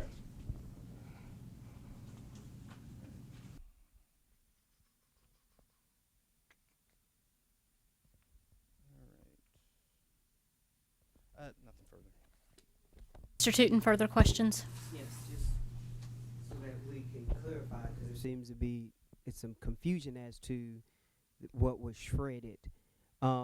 You referenced verification information that you said typically when employees left, that, or at least that owner shredded some of those documents. Explain what specifically was on the document shredded.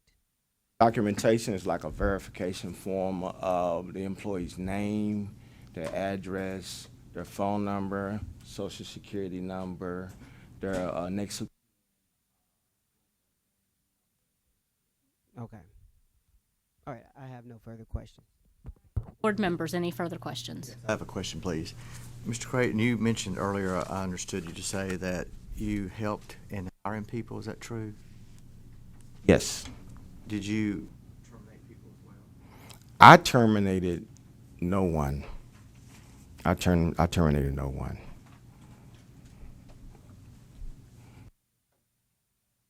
And another question, with one of the affidavits here from Mr. Dunn, participate in the embalming room? No, sir. At any time? No, sir. I do not know how to embalm. So you're saying his statement is incorrect? That's incorrect. Yes, sir. Any further questions from the board? All right, Mr. Mickens, anything further? Just one last question. You testified on direct that it is not unheard of that an embalmer would be there and no one would see them embalming. But the affidavit didn't say that no one saw Tanisha Thompson embalming. The affidavit said no one saw her at the facility. Now, is that possible?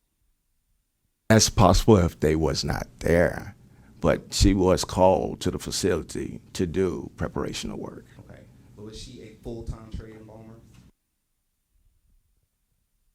Full-time trade embalmer? Yeah. You said At the time, she was the only embalmer for the facility. So, all the affidavits where someone says, no, I never saw her there. They didn't say they never saw her embalming. They said they didn't see her there. You're saying that all of those people are. Those was part-time employees. Okay. Majority of those people would just work. Once those people that's on those affidavits would come to the facility, everything is done. They would just usually come in and do funeral services. So how many full-time employees did you have? It was probably approximately about 4. 4. Yeah. Yeah. And who else? The owner and the administration office.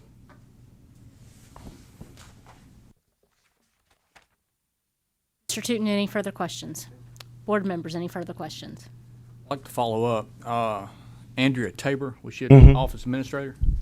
She was part-time. Okay. Looks like she was there basically from the beginning. Yes, she was the beginning of it, but she was part-time. She was part-time through the week. But she would work every Saturday on funeral service when we had services. Or in some cases, would come in and answer the phone while we're out on services.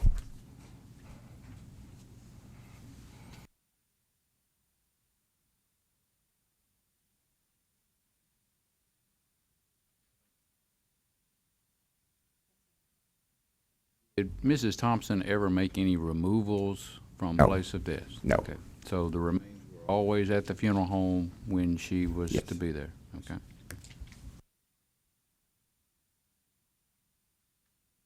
All right, Mr. Mickens, any further questions?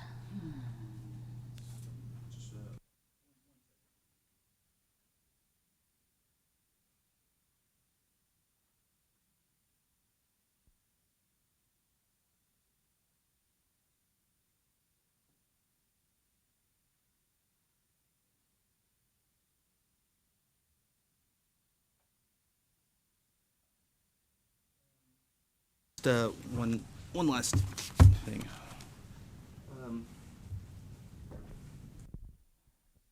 May I approach, Your Honor?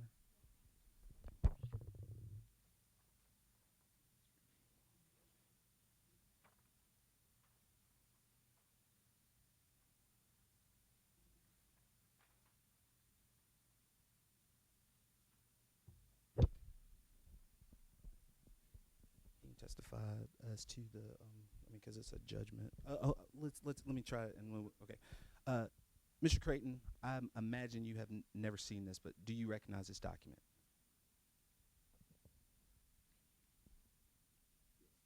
Okay, you do recognize this document. What is this document? This is the information that, this is actually the complaint that she sent in.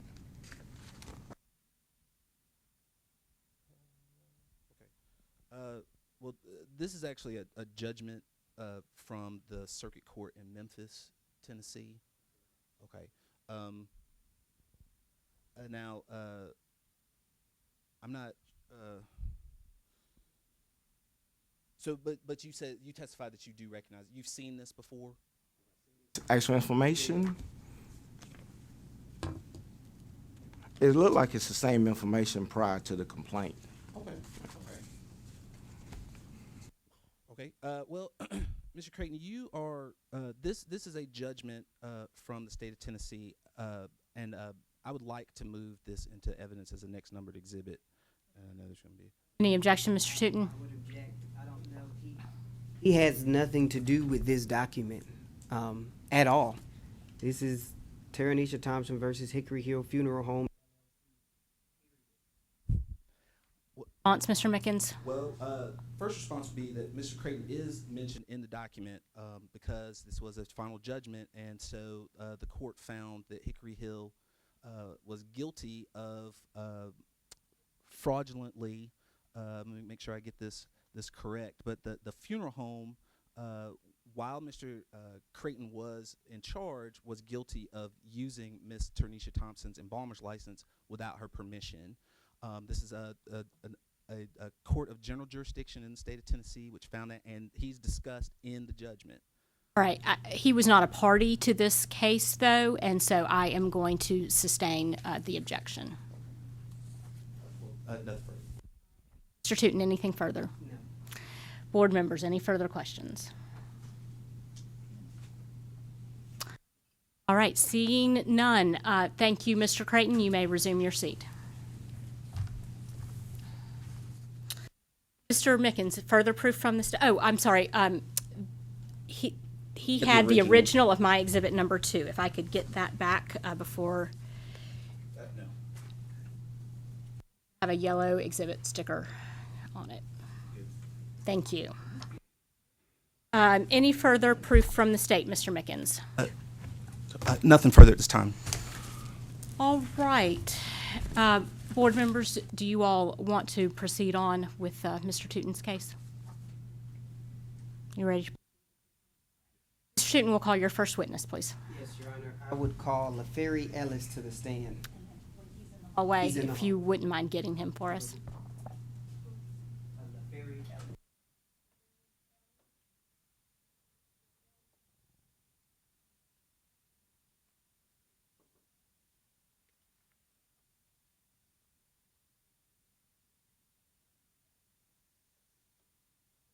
Mr. Ellis, if you would have a seat up here. This seat is our witness chair. But before you sit, I would ask you to please raise your right hand. Do you swear or affirm that the testimony you are about to give will be the truth, the whole truth, and nothing but the truth? Thank you. Go ahead, Mr. Tooten. If I'm unclear at any time, let me know, and I will rephrase the question. Can you state and spell your name for the record? LaFerry Ellis, LaFariaEllis. Thank you. And Mr. Ellis, did you ever work for the Hickory Hill Funeral Home? I did. Do you know roughly when you worked there? It was in 2014. Do you know roughly when you left? It was in late 2015. Have you ever met Mr. Dwight Creighton? Yes, sir. Okay, so you're familiar with him. Yes, sir. Now, have you ever witnessed any embalming? No, sir. Okay, and what was your job title? Funeral attendant. Okay, and what would that be? What does that mean? It's mainly like developing, like the taking the body to the church and doing visitations. Okay, have you ever met Tanisha Thompson? Yes, I did. How often? How many times have you seen her? Maybe like twice. Twice a month. About twice a month? Yes, sir. You said you were only there part-time? Part-time. Okay, I have no further questions. Mr. Mickens, do you have questions of this witness? I do.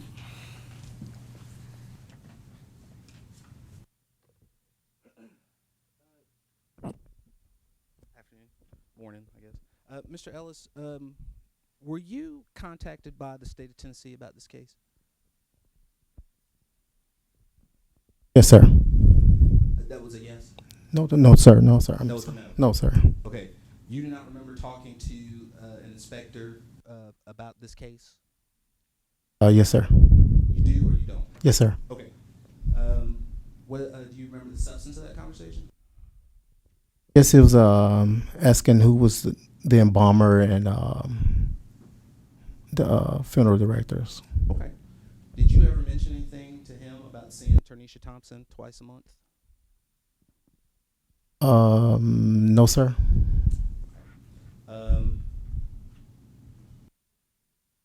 Okay. Do you remember telling them that the embalmer you did see was Jessica Bodie? Yes, sir. You did. Yes, sir. Okay. Nothing further. Board members, do you have questions of this witness? Ellis, you said that you've seen her twice a month, and I'm speaking of Tanisha Thompson. Yes, sir. What did you see her doing? Just we had just met and just that was mainly it. Just passing by. That's all. Passing by in the Yes, funeral sir. home, or Yes, in the sir. embalming Passing by in the room? front. Where did you see her at on the property? No, in front of the funeral home. And what was she doing there? She was basically, I don't know what she was doing there, but I know she was the embalmer there. But I never did see her doing any work there. Did she tell you she was an embalmer there? Yes, sir. Okay, thank you. All right. Any other questions from board members? All right, Mr. Tooten, further questions? Just so that I believe it's clear, so I just want to be more clear. So your testimony was that you saw her there, although you never seen her working. So you not testify that you saw her embalming, but that you did see her on average about twice a month. Yes, sir. Mr. Mickens, further questions? Nothing further. Board members, any further questions? All right, thank you, Mr. Ellis. You may step down. You're welcome to stay in the room now. Mr. Tooten, your next witness. Would be Brandon Clay. All right, if somebody could get Mr.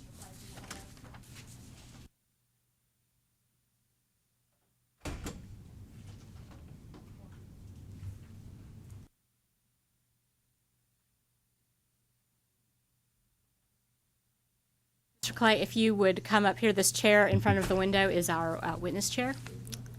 And before you sit, if you would please face me and raise your right hand. Do you swear or affirm that the testimony you are about to give will be the truth, the whole truth, and nothing but the truth? Thank you. Go ahead, Mr. Tootin.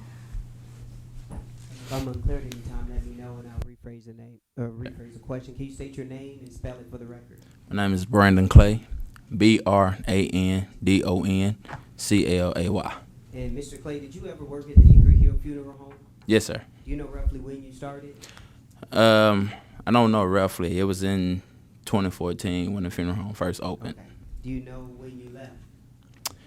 I left around November, middle of November of 2015. And did you ever witness any embalming that was done? No. Okay, what was your role? My role was a funeral attendant. I basically just came in on weekends, work. Did you ever meet a Taranisha Thompson? It was on a come-and-go basis. And where did you meet her? I met her at the funeral home. I basically was just introduced, told her name, told her she was an embalmer, gave her my name, funeral attendant. I have no further questions. Mickens, questions of this witness? Mr. Clay, Yes, sir. how you doing today? Doing good. Do you recall talking to the state of Tennessee about this case? Yes, sir.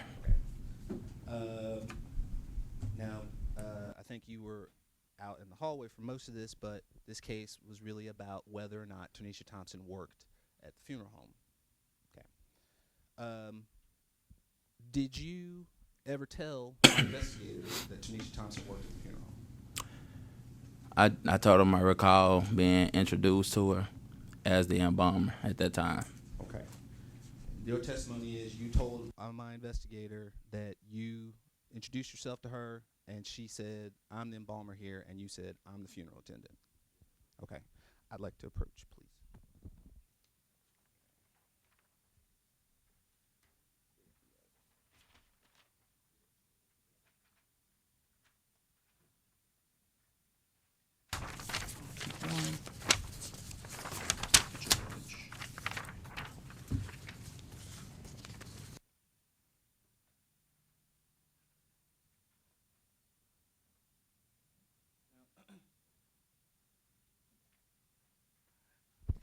Mr. Clay, have you ever seen the document that I just put in front of you? Yes, sir. Okay. What is that document? That is the statement that I wrote out Okay. to the investigator. To the investigator. Mhm. Okay. Now, I know it's been a while since you've seen this. If you need a minute to just kind of look Okay. through it, refresh your memory, go ahead and take that.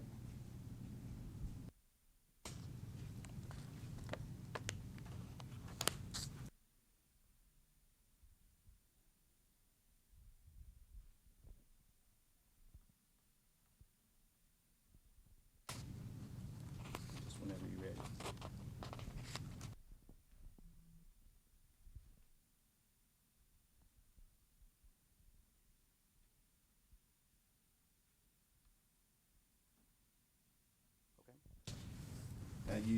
You read over your sworn statement already. Yes, sir. Is there anything in this document that says anything about you ever meeting or interacting with Tanisha Thompson?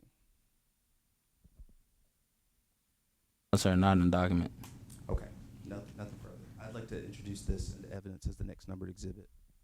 Mr. Tootin, any objection? Object to it in evidence. I can actually, I can have some questions on it, but I would object to it being entered in evidence. Mr. Mickens, response? Well, I mean, I was introducing it to impeach the witness, but honestly, I'm fine with putting it in because my investigator has already testified that he spoke with these folks, that he discussed the scope of employment, scope of the investigation, and Mr. Clay has already testified that that's what he testified to. So I'm fine with whatever the report decides. All right. I'm going to overrule the objection and allow it to come in, so that will be exhibit number 5. Mr. Mickens, are you done with questioning? I didn't, but Sorry. Hold I'm sorry. on, hold on. Before we go further, let's go ahead and distribute copies to the board of exhibit number 5.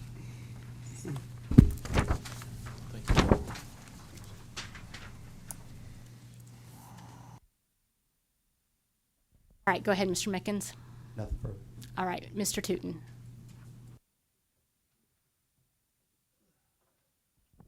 Okay, so that, again, if I'm unclear, let me know and I'll rephrase it. Now, you took that statement down, but you also spoke with them personally, right? Is that correct? I actually spoke with the investigator before I even wrote the statement. Okay. And so you relayed to them what you relayed to us now in this testimony. Yes, sir. Do you have any incentive or reason to make any of this up? No, sir. Do you have any personal interest vested in making up what you said now? No. Okay, have no further questions. All right. Are there questions from board members for this witness?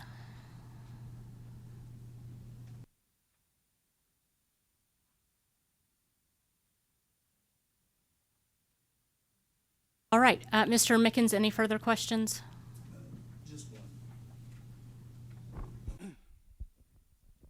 one. Now, Mr. Clay, I know without getting into your motives or anything like that, but I know you just testified that you spoke with the investigator, but this is your statement. Is this correct? Yes, sir. Okay. And you say, and I quote, the job title, the embalming was the job title of Jessica Bodie. Is that accurate? Is that an accurate statement? It was one of the embalmers. Okay. After me. Okay. But there's nothing in here about Tanisha Thompson. Is that also accurate? I don't see anything. Okay. Nothing further. Mr. Tootin, further questions? No. Board members, further questions? Or any questions, I believe. All right. Thank you, Mr. Clay. You may leave the witness chair. You're welcome to remain in the room.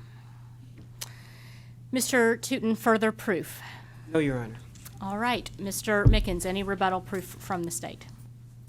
No, Your Honor. All right. That concludes the presentation of proof then in this case. We are ready to move on to closing arguments unless anybody needs a break before we begin that phase. All right, then, Mr. Mickens, we'll go forward with your closing, please.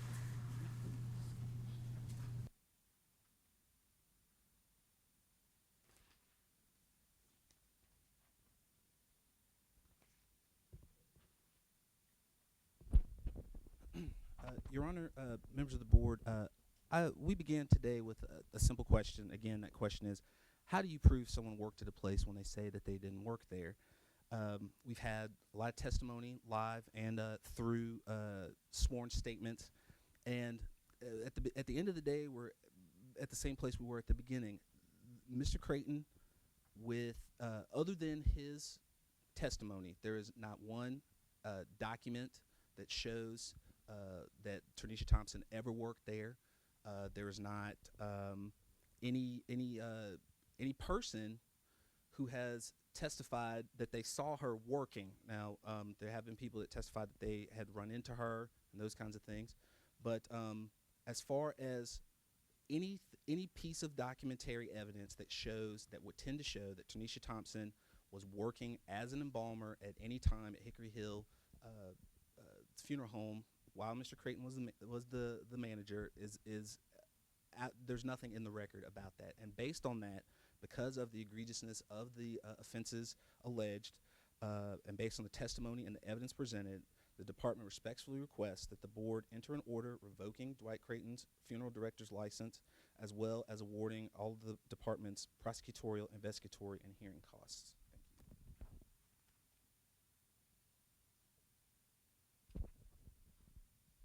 When listening to the evidence, and what evidence, as we know, comes from several forms, the witness stand primarily, as well as exhibits, we believe that we've clearly shown that not only did she work there, but that she's the one who provided misinformation and false information.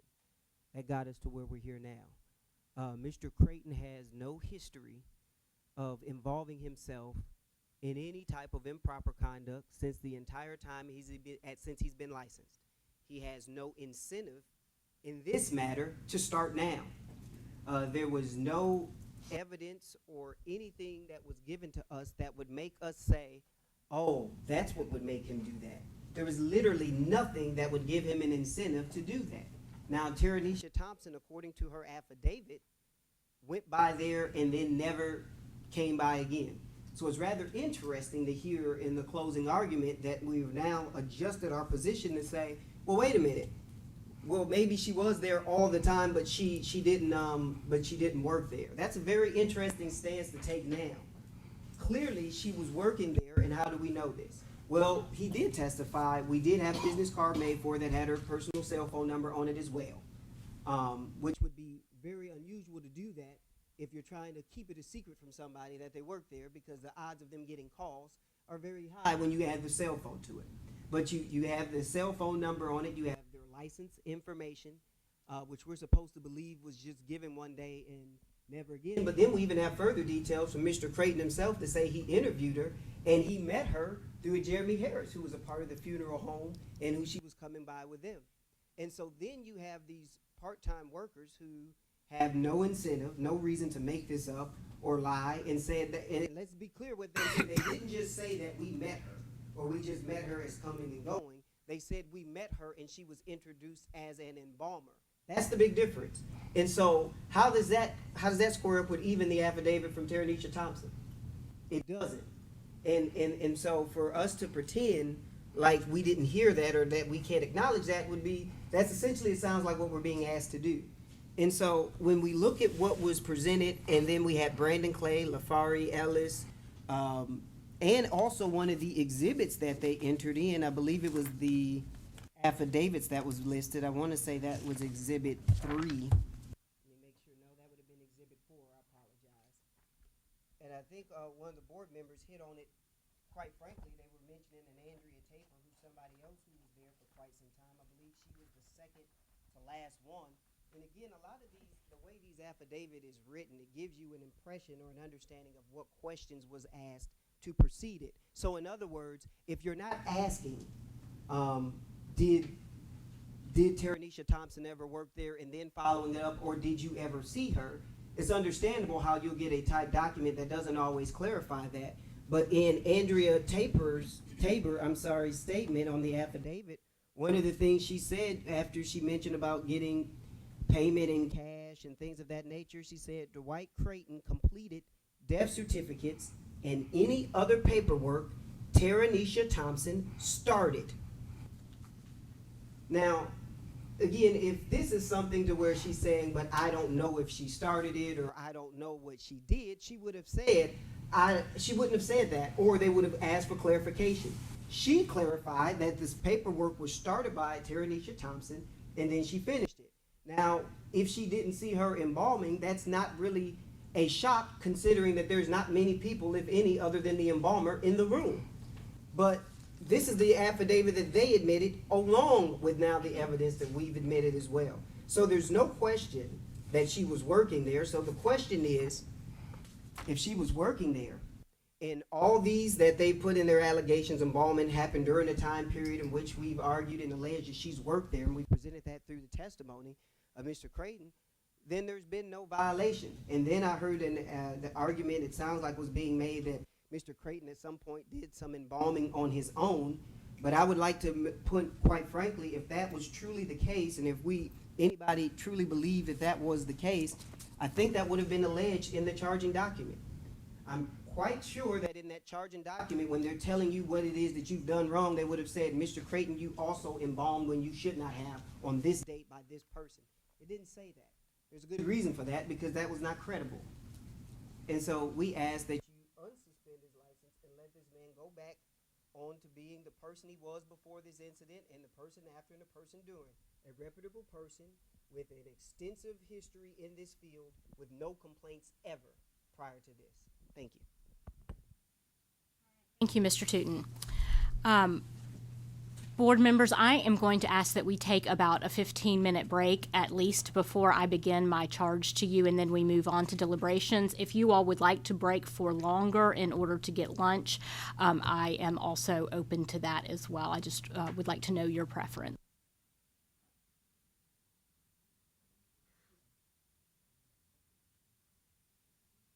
All right, so we'll take about a 15-minute break and then we will reconvene. Thank you. on the record. All right, before I move on to my charge, actually, Mr. Mickens, there is an issue that I need to address with you.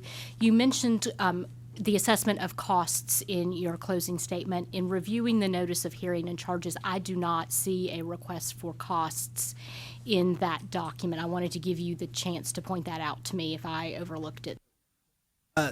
Your Honor, that was a drafting error. I meant to put that in, but I know that in the in the charging document, when we talk about the prayer for relief, it does talk about such discipline as may be appropriate for each violation, but not necessarily limited to. And I was hoping that because of that. My position is that if costs are not specifically requested, that is beyond the scope of the notice of charges, so I will direct them as such in my charge. All right, the board has heard proof in the matter of the State Department of Commerce and Insurance versus Dwight Creighton. It is now my duty to charge you as to the law you must follow in reaching your decision. You are the exclusive judges of the facts in this case. You are also the exclusive judges of the law, specifically your statutes, rules, and regulations and their application to this case. You should apply the law to the facts in deciding this case under the directions of my charge. You exclusively have the authority to make findings of fact and reach conclusions of law in this matter. No one else can participate in your deliberations. However, if you find that you need to have the law or legal terminology explained to you, I can assist you. The state has alleged that the respondent has violated certain of the state's applicable statutes and rules. It is the state's burden to prove those allegations by a preponderance of the evidence. Do not confuse this standard with the higher standard of beyond a reasonable doubt used in criminal court proceedings. A preponderance of the evidence means the greater weight of the evidence, or that there is sufficient proven information to cause you to believe that the state's allegations provide the more probable conclusion based upon all of the evidence presented in this hearing. You must limit your inquiry into violations of rules and statutes to those that were specifically alleged in the state's notice of charges. And as I just discussed with Mr. Mickens, there was not a specific request for the assessment of costs in this matter. You must not infer from any of my rulings or instructions that I hold any view or opinion for or against any party.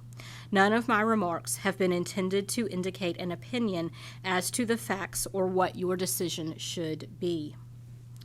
If in these instructions any direction is repeated or stated in varying ways, it is for clarity, not for special emphasis. You are not to single out any certain sentence, individual point, or instruction and ignore the others, but are to regard each in light of the others. The order in which the instructions are given does not signify their relative importance. The evidence consists of the testimony given by witnesses during the hearing and the exhibits introduced into evidence, which you may review during your deliberations. Statements and arguments by the attorneys in this case and documents in the technical record are not evidence. You may use these arguments and documents to assist you in making your findings of fact and conclusions of law, but you should do so only after careful consideration and a determination that they accurately reflect your own independent recollection of the evidence and your own conclusions from the evidence. Certain testimony has been presented by affidavit. An affidavit is testimony taken under oath before the trial and preserved in writing. You are to consider that testimony as if it had been given during the hearing.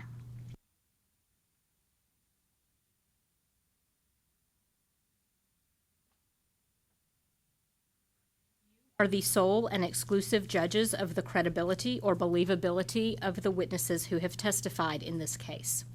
You must decide which witnesses you believe and how important you think their testimony is. You are not required to accept or reject everything a witness says. You are free to believe all, none, or part of any person's testimony. In deciding which testimony you believe, you should rely on your own common sense and everyday experience.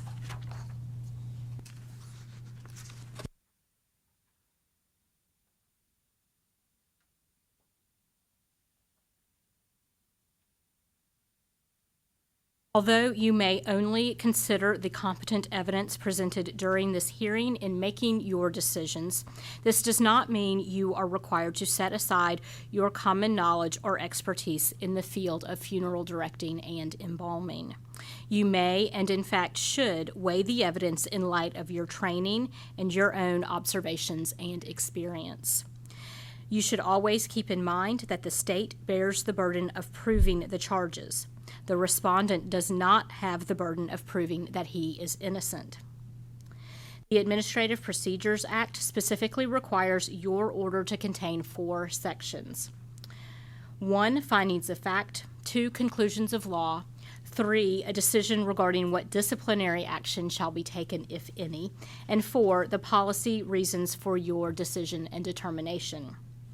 In making findings of fact, you must make your own evaluation of the testimony given by each of the witnesses and any documentary evidence admitted. You must then give that testimony or other evidence the weight and credibility that you deem proper. You may weigh the evidence in light of your own training and expertise. Once you have made your findings of fact, you must decide if the respondent's activity constitutes a violation of departmental or board rules or state statutes as alleged in the notice of charges, and if so, you must state those determinations in the conclusions of law section of your order. Your decision must include sufficient analysis of the evidence to clearly demonstrate how the facts of the case support your conclusions. Your conclusions of law should make appropriate, specific references to your findings of fact to articulate linkages and connections between these 2 sections of your final order. If you decide that there has been a violation of a state statute or rule, you must then decide what disciplinary action is appropriate in accordance with your legal authority and considering the particular circumstances of this case. You may consider any evidence that the parties have introduced on the issue of the appropriate disciplinary action, including whether the conduct allegedly was or is of a continuing nature or a one-time offense. Additionally, you may also consider what you have done in previous similar cases. Under the law, administrative agencies are not required to have absolute consistency in the disciplinary action they take. However, this does not mean that you may be arbitrary and capricious in dealing out disciplinary actions. Disciplinary actions must be based on fairness and reason. Finally, a policy reason must accompany your determination to state why the decision you render in this situation is appropriate. Your policy reason is your statement explaining why the particular disciplinary action you choose in this case is correct given the wide range of cases you hear and the various disciplinary options you have. Your deliberations must be audible in public before all parties. If you need assistance with the law or structure of your order, I will be available to assist you. It is inappropriate for the parties, their counsel, the witnesses, or board staff to participate in your deliberations. Any action taken by the board must pass by a majority vote. If you have any questions about the facts presented, you may, by majority vote, reopen the proof and hear further testimony from witnesses and/or argument from counsel. Does either party have proposed findings of fact and conclusions of law? Mr. McIntyre, you may go ahead and distribute those. Mr. Tootin, do you have proposed findings? You may consider these proposed findings as you make your determination. Please remember you are not bound by the parties' proposed findings and conclusions. Instead, these have only been submitted as a guideline as to what counsel thinks the proof has shown. It is up to you to determine what has actually been proven. Could I have a copy of that, Mr. Mickens? Sorry, I was talking as you passed by. Thank you. Unless there are questions from the board concerning my charge, I will turn the hearing over to our chairperson to preside over your deliberations, after which you will make findings of fact, conclusions of law, adopt a policy decision, and determine what disciplinary action shall be taken. Mr. Chairman, unless there are questions, I'll turn it over to you. Thank you.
Question, please. In previous hearings, is it appropriate for us to take the findings of fact one by one? I would And- prefer you take them one by Okay. one, and if each one could be read into the record. I apologize, I know that's cumbersome, but having handled these cases on appeal, I know that it is very helpful if another court were to ever review. I'll go ahead and kick it off. Let's look at findings of fact. Item number 1, respondent is a licensed funeral director in the state of Tennessee, holding license number 5453. Respondent is not, never has been a licensed embalmer in the state of Tennessee. Are we all in agreement of findings of fact number 1? Yes. All vote, or can this be a voice vote? No, it can be a voice vote. Okay, what'd you call it?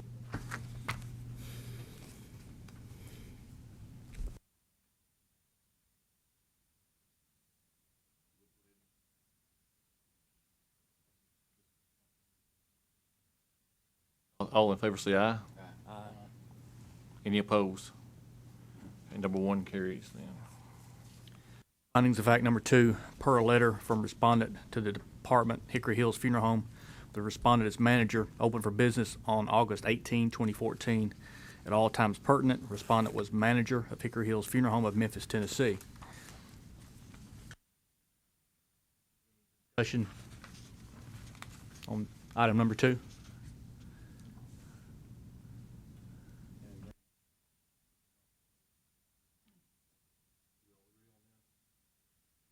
Favor say aye. Aye. Any opposed? And number 3. On or about June 15, 2015, the Department of Commerce and Insurance received a complaint from Ternisha Thompson, a licensed funeral director and embalmer in the state of Tennessee.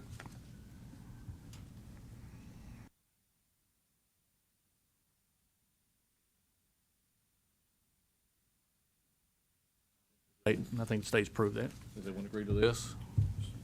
Yes. All in favor say aye. Aye. Number 3 carries. Go to number 4.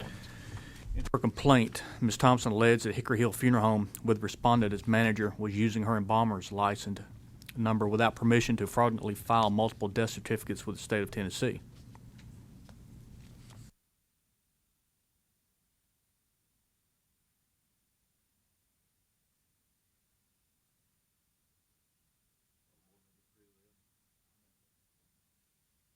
Aye. Aye. Any opposed? Number 5. Number 5, Ms. Thompson has never worked at Hickory Hill Funeral Home in any capacity. Further, aside from completing her apprenticeship with E.H. Ford Funeral Home in Memphis, Ms. Thompson has never worked in the funeral industry.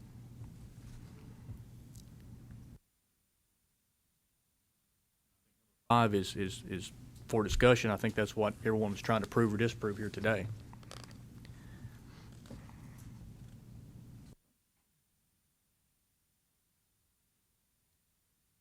Have open discussion, can't we? Yes, sir. Yes. Mr. President, other than taking their word for it, we have no documentation saying that Ms. Thompson ever worked for that firm.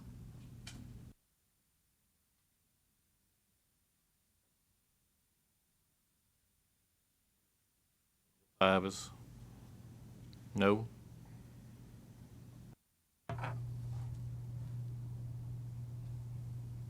I'm in agreement with the statement. It says she has never worked at Hickory Hills Funeral Home in any capacity.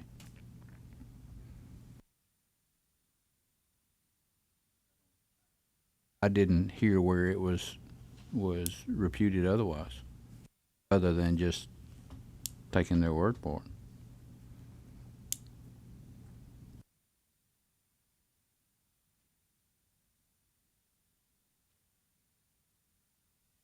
Again, we've been charged to use your own common sense to determine what we feel is true and not true. I just think if she had embalmed 88 or 86, however many bodies it was, somebody would have seen her at the funeral home. Somebody would have seen her preparing a body, and no one could do that. I agree. Mr. Chairman, the problem that I have is Ms. Thompson is the complainant. Should she not have come forth and presented her case?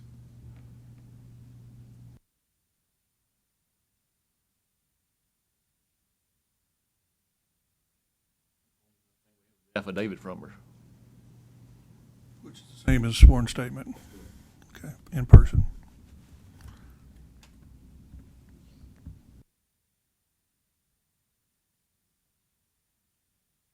Comments on number 5?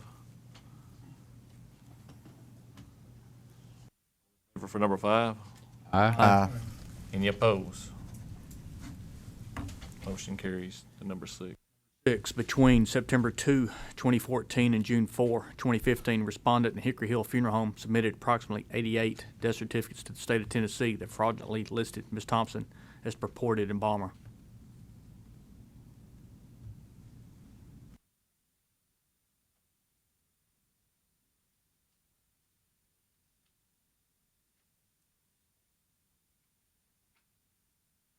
For Exhibit 3, we had those in our possession. Yes.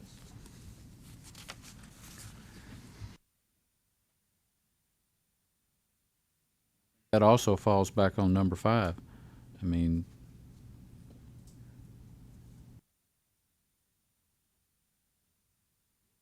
I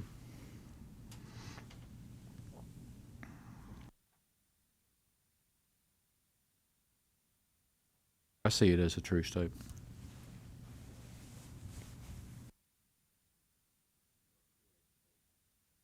I agree.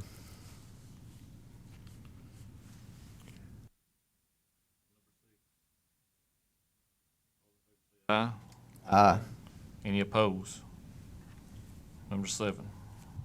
Number 7, in response to Ms. Thompson's complaint, the department undertook multiple investigations of respondent and Hickory Hill Funeral Home.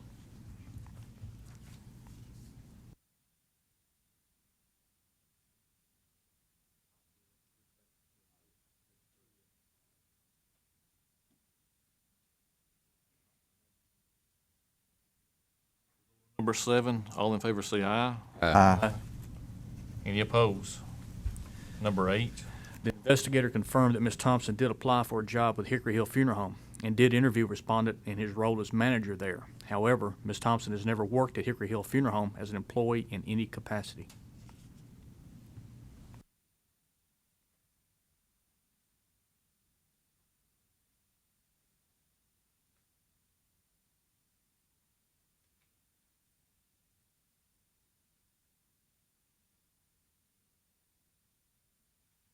That we have, it's to be a true statement. So on number 8, Aye. any opposed? Number 9. Respondent and Ms. Thompson both agree that during the interview with Ms. Thompson, respondent requested and did receive copies of Ms. Thompson's funeral director and embalmer's license.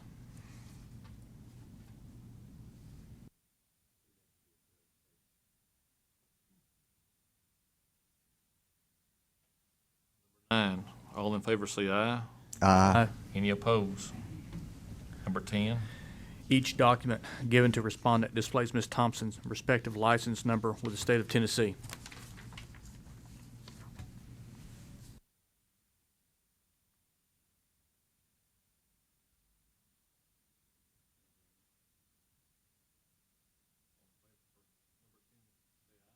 Aye. Any opposed? Number 11. When interviewed by the state's investigator, respondent claimed that Ms. Thompson did work at Hickory Hill, but that when she separated employment, respondent destroyed her employee file due to concerns for safety of her personal information.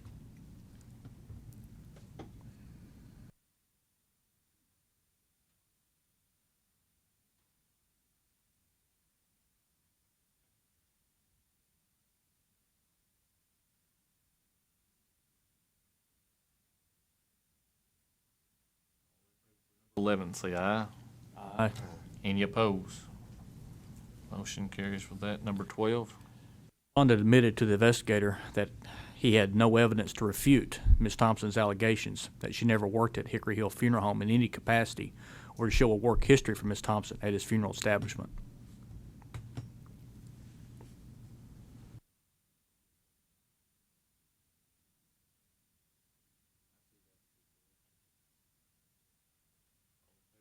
Number 12 say aye. Aye. Any opposed? Number 13. 2 embalmers formerly employed by Hickory Hill on a contract basis, Miss Jessica Bodie and Mr. Paul Parham, both confirmed to the investigator that neither of them had ever signed a death certificate after performing an embalming. Both stated that their names and embalmers' numbers were already typed into the appropriate box before they ever saw the completed death certificate form.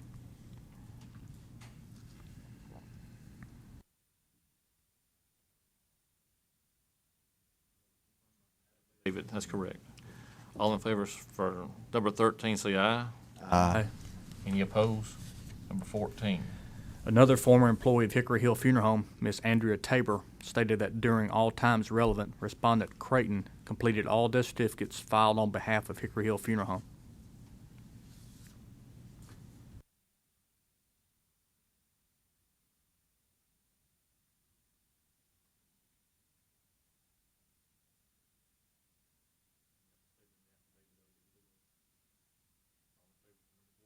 Aye.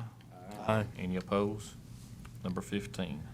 Hickory Hill Funeral Home, we responded as manager and under his direction had used Ms. Thompson's licensure information to fraudulently file approximately 86 death certificates.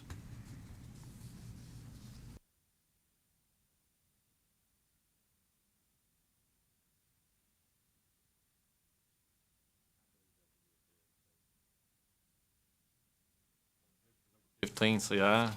Aye. Any opposed? That completes our findings of fact. Now the conclusion of the law.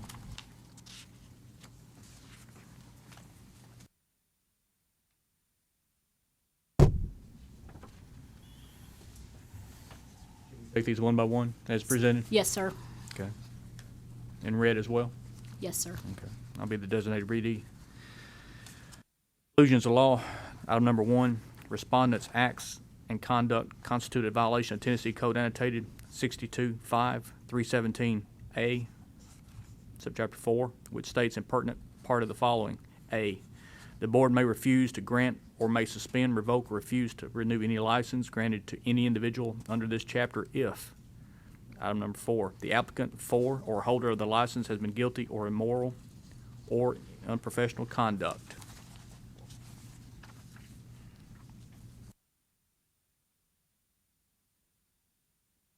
Question on that item?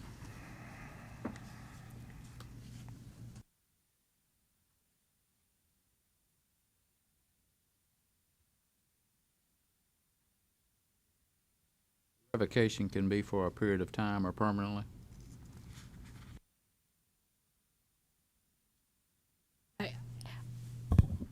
If you're asking me, I will need a copy of your statutes to take a look at that. Mr. Mickens, do you have a copy?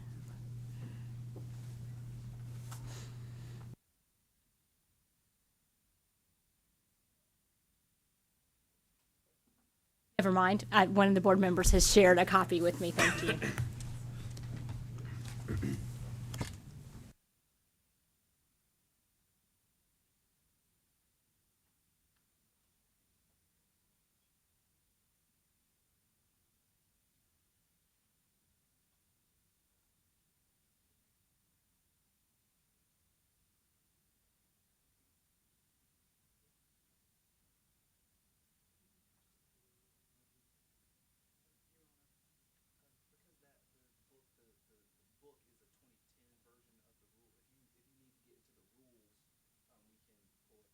Probably do. Thank you for pointing that out. I didn't realize how old that was. 6 years is probably too old to be reliable.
So, board members, Tennessee Code Annotated 625317 provides that you may refuse to grant or may suspend, revoke, or refuse to renew a license. To me, reading that, a suspension would be for a set period of time, whereas I believe a revocation would be a permanent action against the license.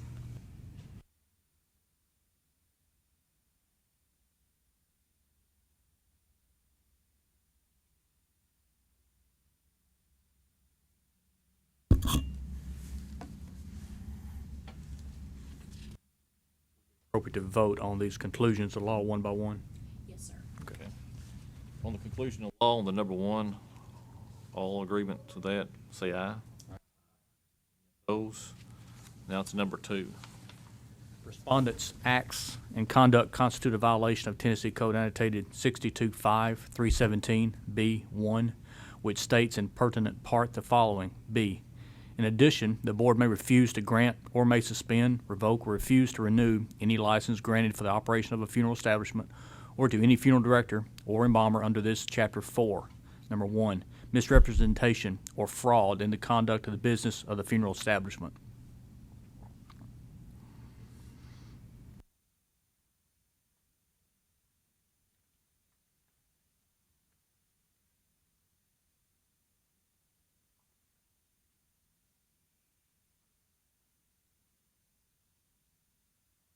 Members agree to number two. All in favor say aye.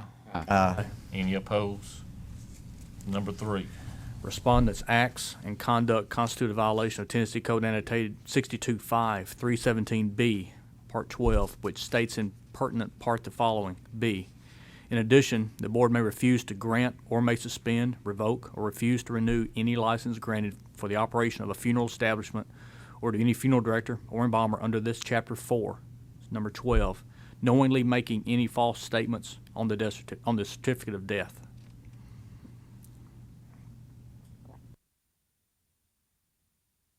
Three. Does all the board members agree to this?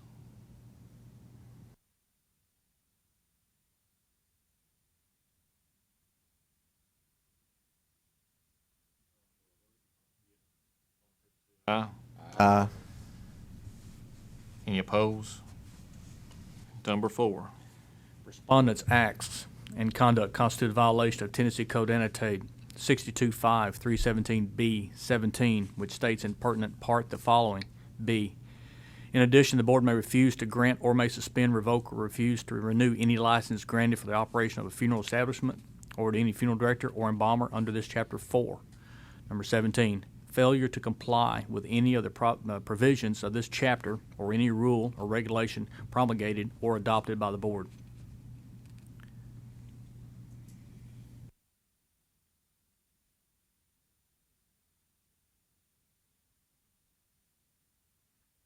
Number four. All in favor say aye. Aye. Any opposed?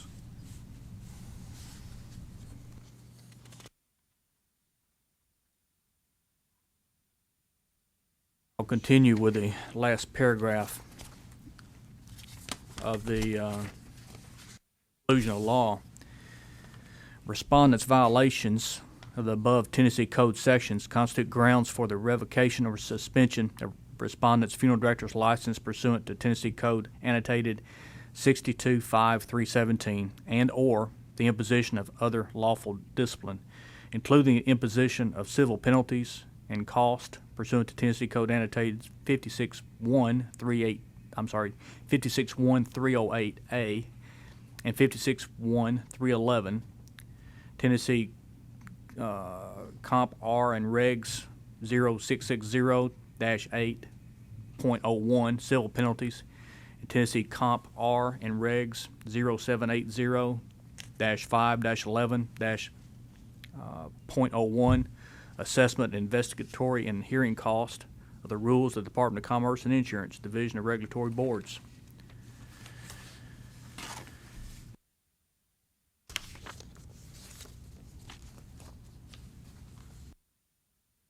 Basically, this is giving us permission to revocate or suspend the license. Since we've all agreed to the first four conclusions of law.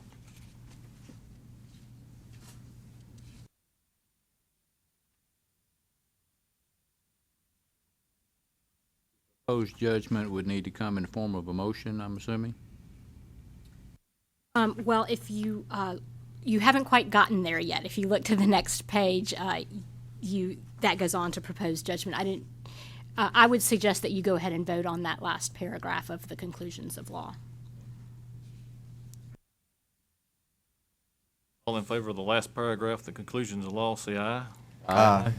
Any opposed? On to the, All right, so to answer your question, yes, sir, the proposed judgment should come in the form of a motion. Make a motion that the proposed judgment be a revocation of the license.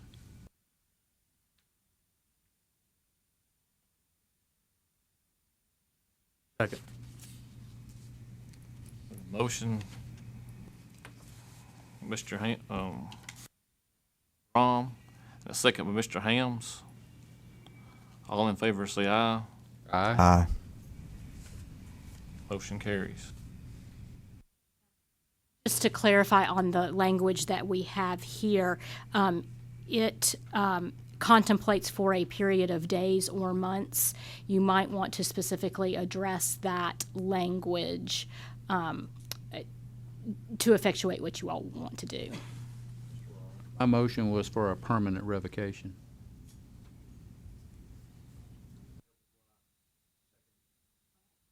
Probably need to make sure that the language in number 1 reflects that.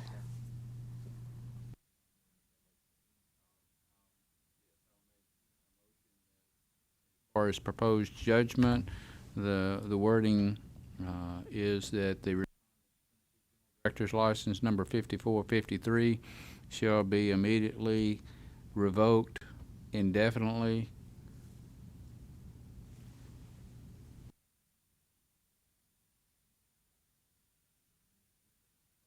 I'll second that. We have a motion by Mr. Rom and a second by Mr. Hams. All in favor say aye. Aye. And then on to assess all costs associated with bringing this action, including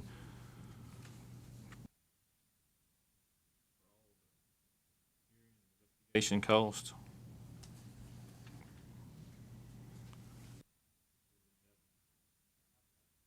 Judge, I know you talked to that point earlier. So my instruction was that that was not included in the notice of charges and therefore goes beyond the relief requested in that document. No action for us to take Well, there? no, I do think you need to vote on it. Okay. I'll make a motion that the respondent be assessed all costs associated with bringing this action, including prosecutorial, investigatory, and hearing cost. Second. Motion by Mr. Rom, a second by Mr. Duffer. From the number 2, all in favor say aye. Aye. Any opposed? Opposed. I just want to make sure that the board understands my instruction. My instruction was that it would be inappropriate to award costs based on the fact that that was not requested in the notice of charges. You are free to go ahead and do that. I just want to be sure that everybody understood what my instruction was.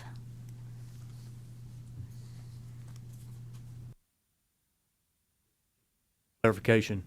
Will the board receive costs for this hearing from the respondent? If you vote to include that in your order. I think we just did.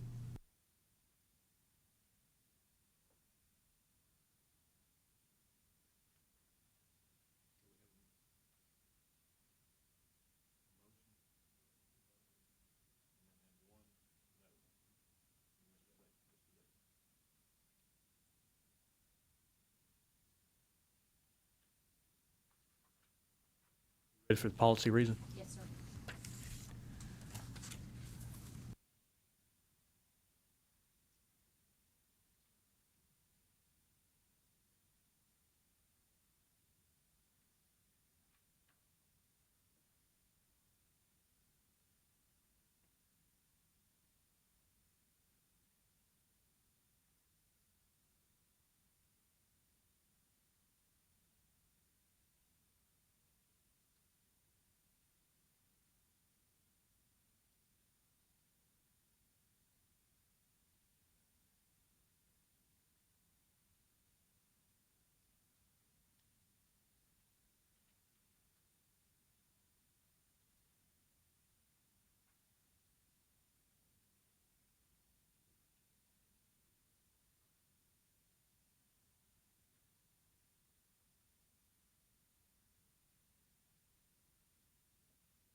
give us a little bit of guidance on what this policy reason is supposed to include?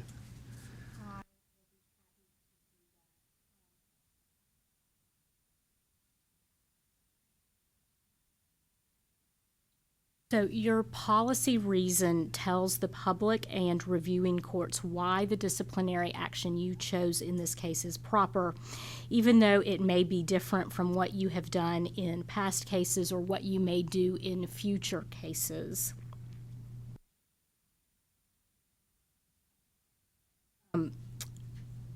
Generally, there are often statements about protecting the public, protecting consumers in the state, protecting the public health and welfare. It's essentially a statement of the public policy that you believe has been violated in this case. We don't need to reference any type of conclusion of law or anything like that? Not here in Not this here. portion. Okay.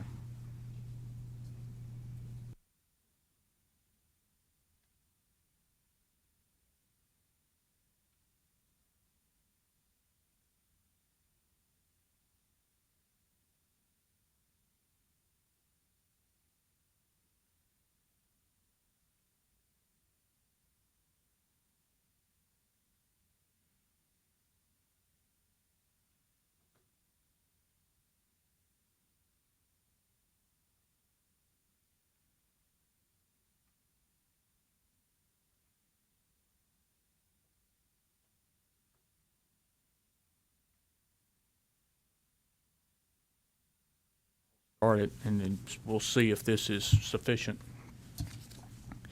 This order is based on the information presented during this hearing before the board. This board determines the action taken is for the protection of the public health and welfare of the citizens of the state of Tennessee.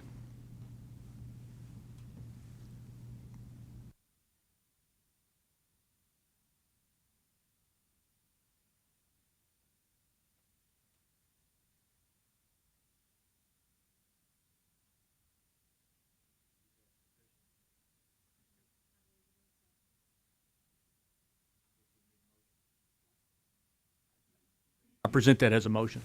Second. We have a motion by Mr. Helms, a second by Mr. Rahm. All in favor say aye. Aye. Any opposed? Motion carries.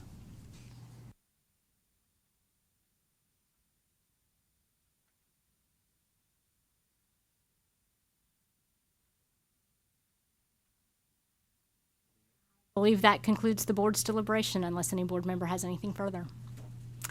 All right. Thank you to everybody for your time and participation today. We stand adjourned.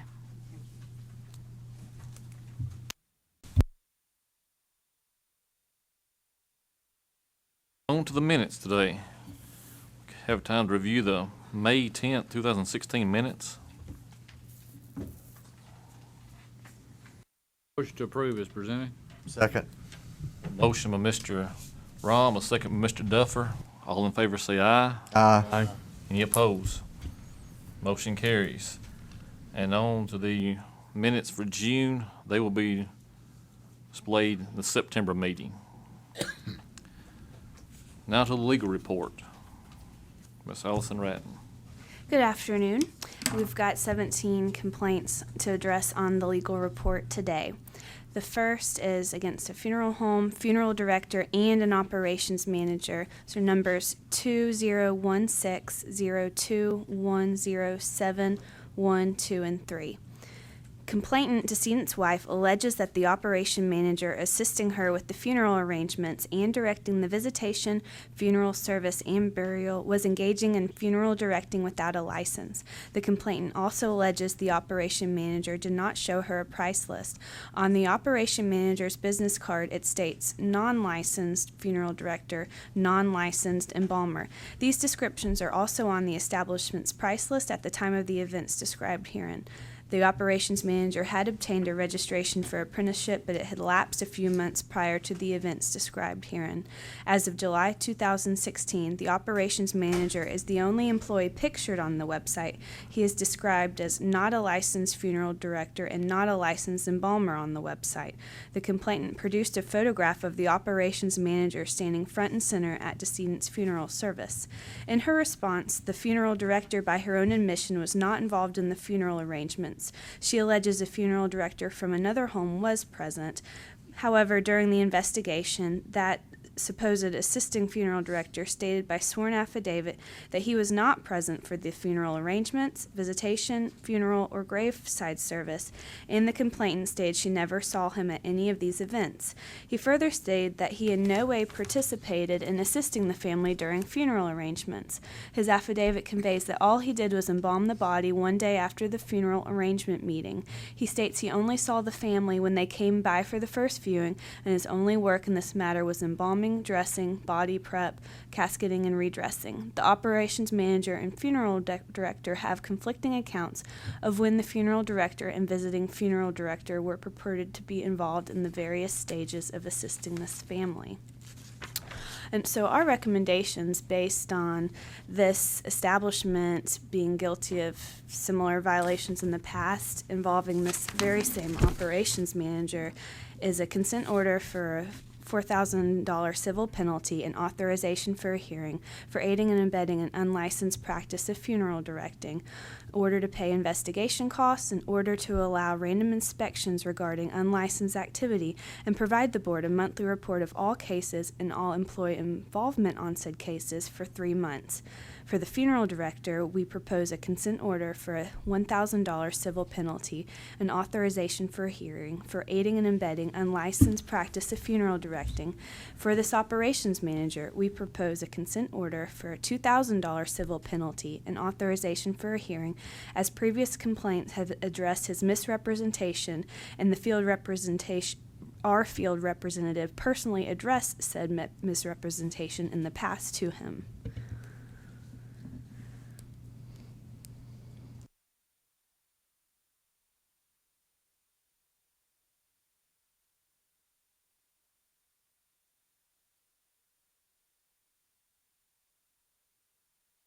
This recommendation does not address anything in regards to him embalming a body when he is unlicensed?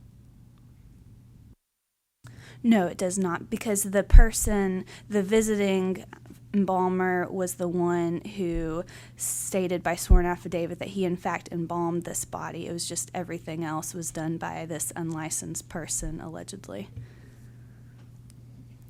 Motion to approve recommendation. Second. A motion by Mr. Rom, a second by Mr. Duffer. All in favor say aye. Aye. Any opposed? Next case. Next case is complaint number 2016027261 against an establishment. After a routine inspection, the field representative found the establishment license had expired on November 30th, 2015, and was reinstated on January 28th, 2016. So from December 1st through January 27th, the license was expired, yet the establishment conducted approximately 25 funeral and/or cremation services. In its response, the establishment offered sincere apologies and explained there's some mix-up with getting the renewal notification, but the manager had set a reminder in hopes this wouldn't happen again. We propose a consent order for $750 for operating an establishment without a license and an authorization for a hearing. Motion to accept council's recommendation. Motion by Mr. Helms, a second by Mr. Bridges. All in favor say aye. Aye. Any opposed? Next case. Next case is complaint 2016030691 against an establishment. After an inspection at or around May 23rd the field representative found the funeral establishment did not use the required disclosure regarding embalming on the general price list, as the disclosure must be verbatim the required wording by the Federal Trade Commission rule. The rule requires an itemized listing of use of facilities and staff for funeral ceremony on that general price list, but the listing was not provided on the submitted general price list. The casket price list also did not include alternative containers available for direct cremation as required by the rule. The outer burial container price list did not provide a description of all outer burial containers offered for sale, and the outer burial container price list disclosure was not listed as is required by the rule. One embalmer license was not available for inspection. The funeral home does not have a preparation room at the physical location, so request of the board is required to have a letter stating where embalmings and preparation of dead human bodies for the funeral home are performed. The funeral home did not respond. Therefore, we recommend a consent order for $750, $250 for no response, and $500 for the violations, and authorization for a hearing.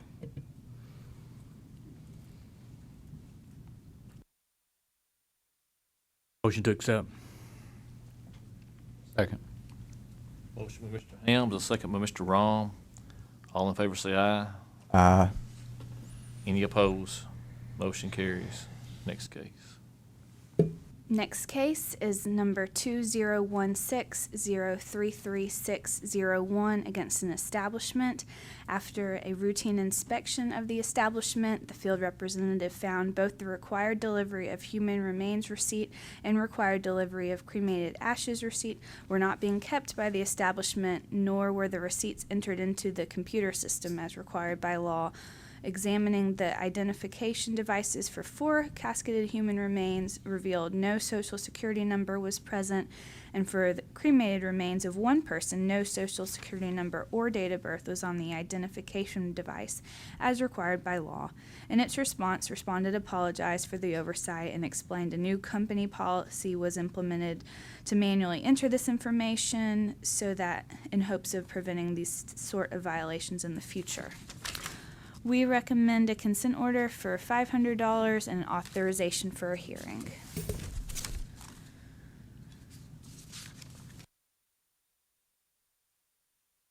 Second. Motion by Mr. Rom, a second by Mr. Duffer. All in favor say aye. Aye. Any opposed? Next case. The next case is number 2016-033621 against an establishment. This complaint was sent anonymously to the board and contained an obituary that lists the address for respondent, claiming that the establishment is at a Knoxville address. In its response, respondent stated it does not conduct business as a funeral establishment at that address listed in the obituary. The response explained the funeral home in fact, acquired the services of a Knoxville crematory to cremate the decedent. The respondent further stated he is applying for a funeral establishment license for the Knoxville address listed in the obituary. Respondent included a letter from decedent's sister-in-law stating that the sister-in-law was responsible for writing the obituary and that the obituary was not written by any staff members from the respondent. Our recommendation is to close.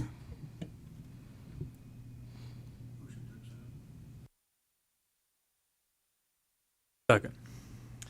Motion by Mr. Bridges, a second by Mr. Helms. All in favor say aye. Aye. Any opposed? Motion carries. Next case. Next case is number 2016-037631 against an establishment. Here, complainant, who is decedent's daughter, alleged respondent never gave her a price list. She states she did not give permission to embalm and did not receive communication regarding funeral services and relevant costs. She states respondent emailed a bill to her sister about a month after she tried to contact respondent, and the bill exceeded $21,000. Complainant believes the respondent falsified prices to get them higher. The cost was excessive. She was not consulted as next of kin. She did not receive a death certificate, and she did not provide consent for services. In its response, respondent stated during its initial meeting with the family, decedent's sister was determined to be the designated person to sign the statement of funeral goods and services selected and would be the point of contact. Respondent provided a copy of decedent's hospital inpatient admission that accompanied decedent's body to the funeral home, which showed decedent's sister listed as his emergency contact and next of kin. Respondent also stated that while a preliminary total of $12,000 was agreed upon by the family in the funeral arrangement meeting, decedent's daughters called after the meeting to add on items.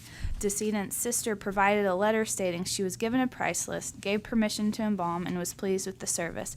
Decedent's other sister also provided a letter which stated that the complainant was involved in the funeral making process, and the complainant called to add on an additional visitation. Our recommendations are to close. Motion to accept. Second. Motion by Mr. Duffer, a second by Mr. Rom. All in favor say aye. Aye. Any opposed? Motion carries. Next case. Next case is number 2016-03-8001 against an establishment.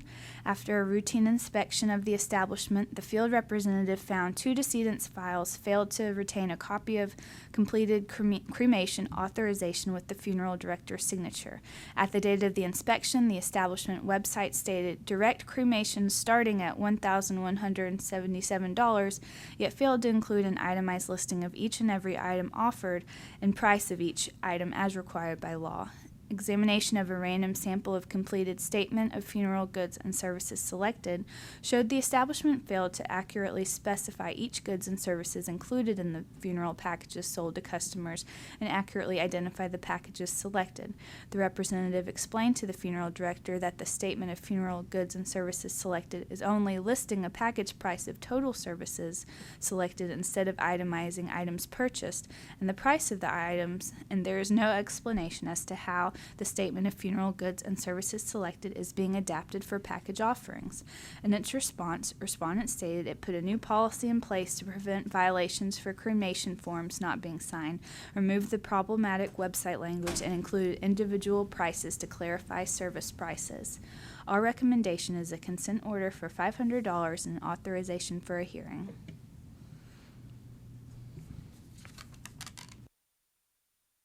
Motion to accept.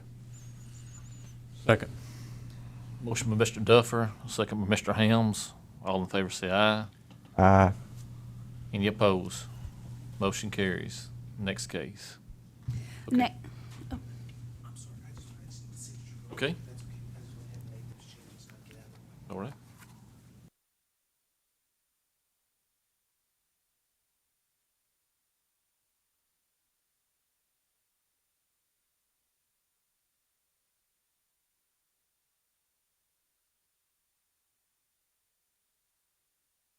Next case is number 2016-04-0861 against an establishment. After a routine inspection of the establishment, the field representative found that a sign for the establishment was already in place, though the establishment has not yet been approved for licensure by the board. In its response, respondent stated it was informed at the time of the inspection that the sign should include proposed site of or future site of the funeral home, and provided a photograph of the sign that now includes the verbiage proposed site of. We propose a consent order for $750 and an authorization for a hearing.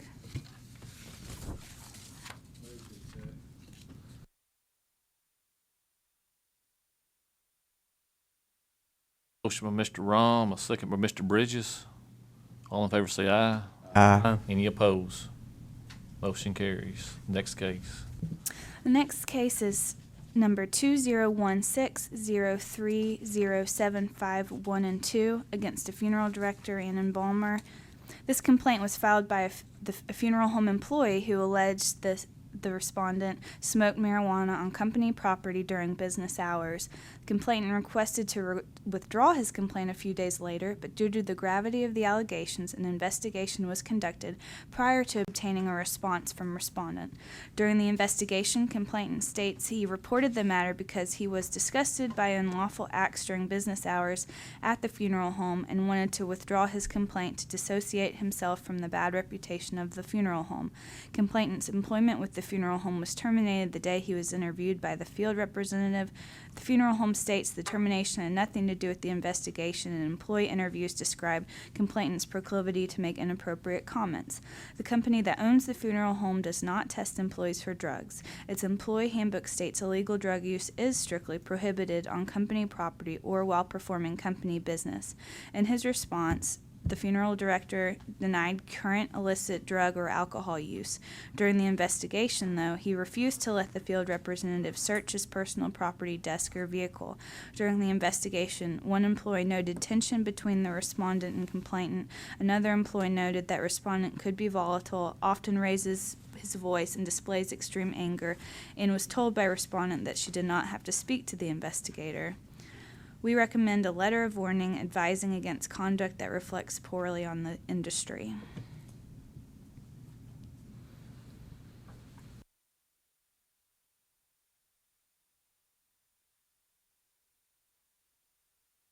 Motion to accept.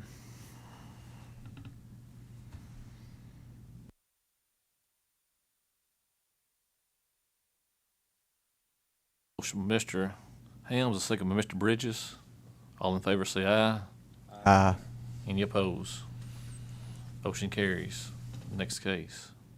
The next case is number 2016-03753, 1, 2, and 3. Those are against the funeral director, embalmer, and funeral home. Here, complainant, decedent's daughter, alleges respondent, funeral director, embalmer, finalized funeral details without her permission, including publishing an obituary that misspelled her name, and proceeded with arrangements even though she was undecided about an autopsy. She states the respondent, funeral director, embalmer, told her uncle, who is decedent's brother, that he did not think she would pay for services, which prompted the uncle to pay for the funeral in its entirety and caused dissension between complainant and family members. In his response, the funeral director embalmer states complainant was present and discussed the scheduling process, and with her present, dates and times were set for the service and burial. He states he presented the obituary for the family to review, then submitted the approved obituary verbiage to the newspaper, but after business hours, complainant called and asked that he not publish the obituary because she wanted an autopsy done by the funeral home. He alleges that he explained the funeral home could not perform an autopsy, and if she wanted an autopsy, the funeral service would need to be canceled, at which point complainant became angry and accused him of scheduling a funeral and publishing an obituary without her consent. After what he described as receiving profanities and false accusations, respondent, funeral director, embalmer mentioned to complainant's uncle that another family member would need to be his person of contact as he no longer wished to communicate with complainant. With his response, respondent, funeral director, embalmer submitted 2 letters from his coworkers supporting the truthfulness of the content in his response. In his response, he listed these coworkers as praising him for keeping his cool despite the verbal abuse from complainant. We recommend closure.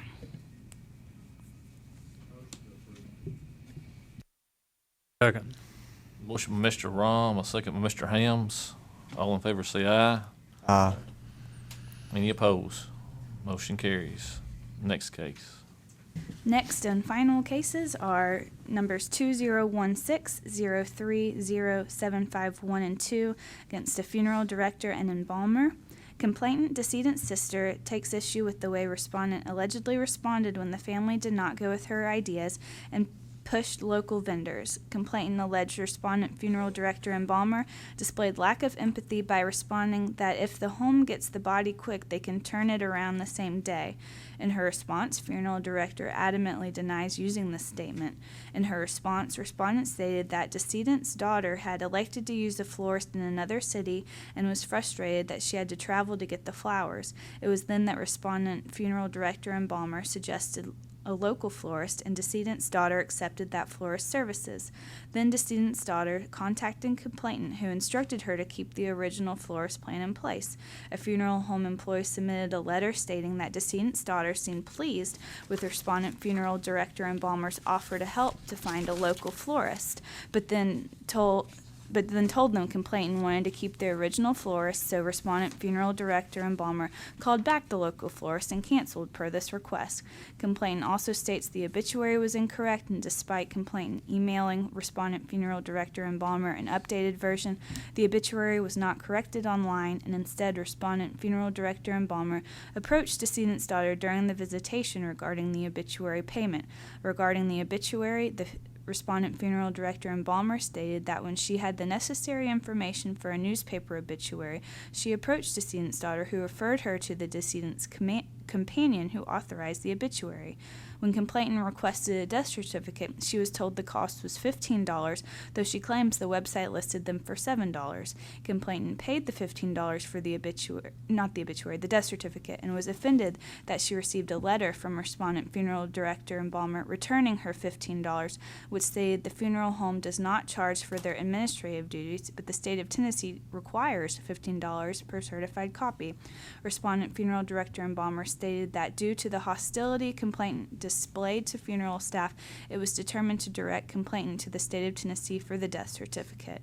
The funeral home co-owner, to whom complainant made the death certificate request, submitted a written statement that complainant was demanding and made her feel uncomfortable. A funeral home employee stated he observed complainant snap at respondent funeral home director embalmer about the flowers, and observed that when complainant was asked to move her car, she was angry and hostile. 3 people who have used the services of funeral director embalmer sent letters of support describing her empathy and professionalism. One stated she provided such good care that her services were used again. Decedent's daughter posted a 5-star review of the services she received from the funeral home on the funeral home's Facebook page, which described the funeral home staff as very compassionate, kind, and patient.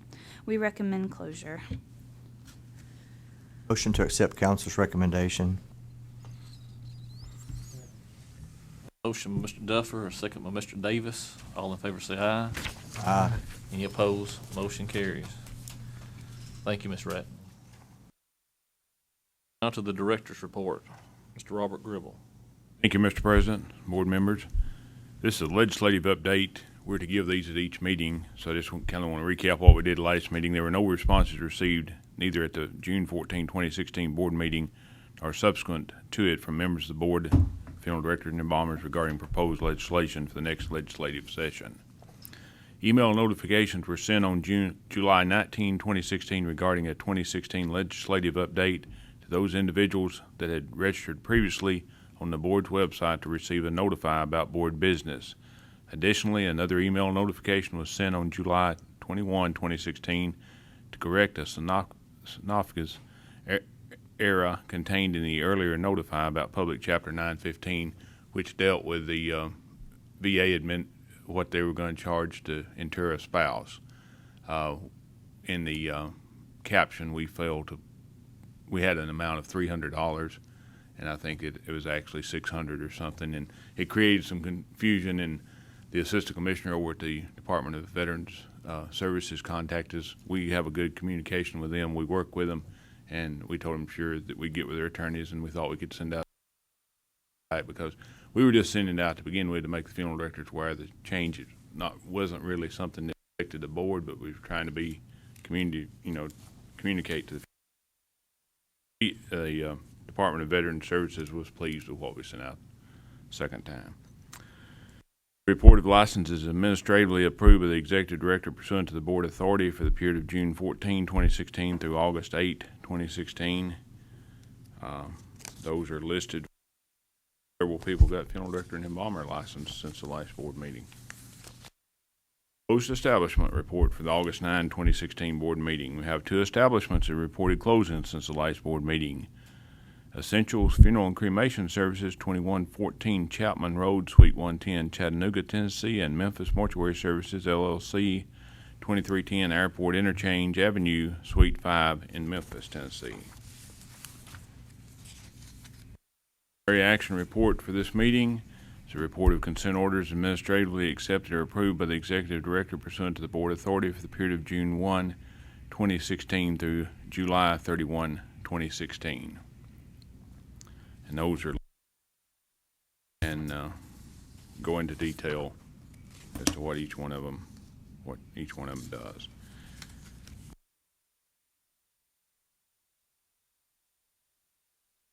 report.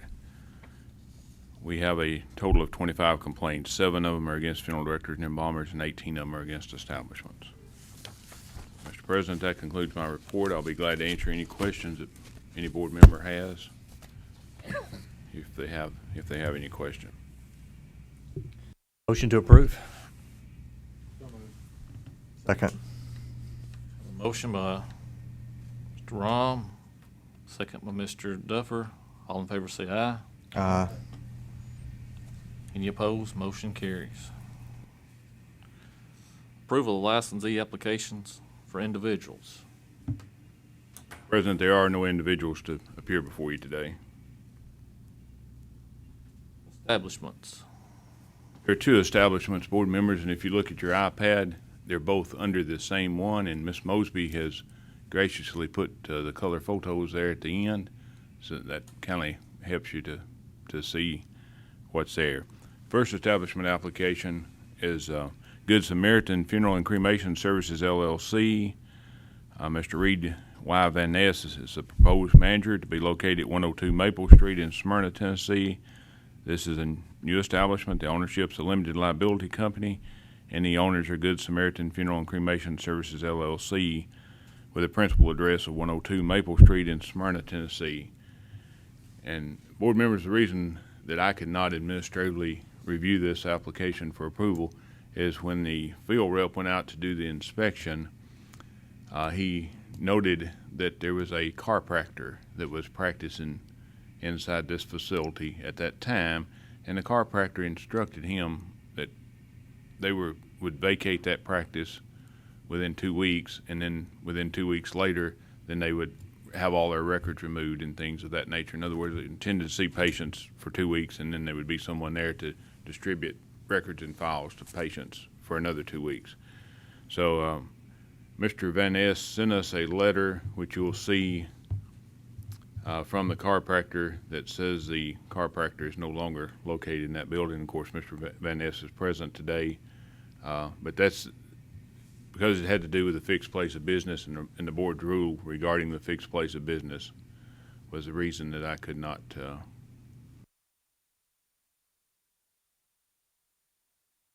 letter was received August the 3rd. It was dated July 27 regarding the closing of the chiropractor's office. All the other documents, as far as I know, are in order, and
President, I have a question Yes, sir. for the applicant. Where is your preparation work going to be done, sir? Edison Funeral Home. Okay.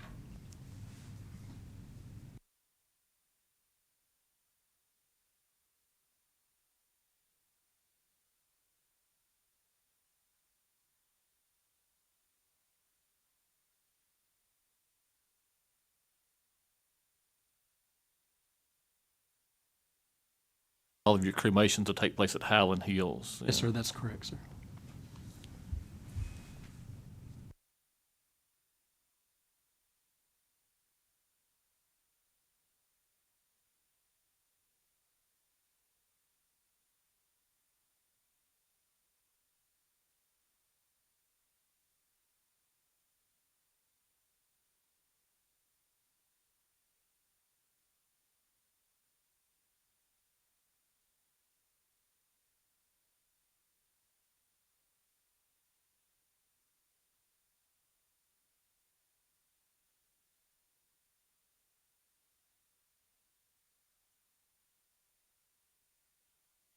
How long have you been in funeral service?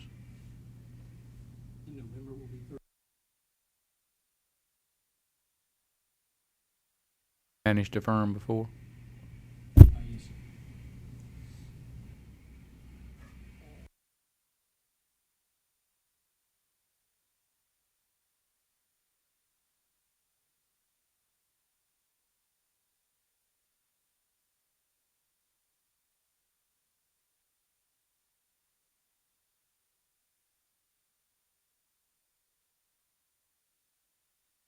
Have ample parking at this location.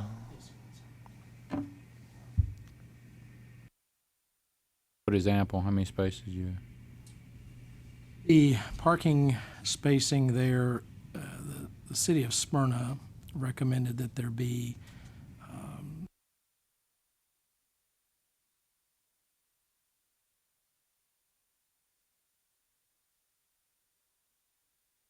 based on the number of seats that were available inside, which was right around.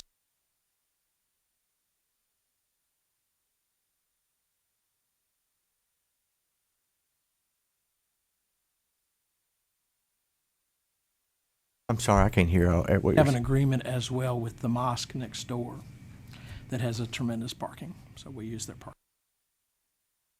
President, there's a letter dated June 28, 2016, received on July 6. Adequate parking of 13 spaces is required and is provided on site. That was from, Mm-hmm.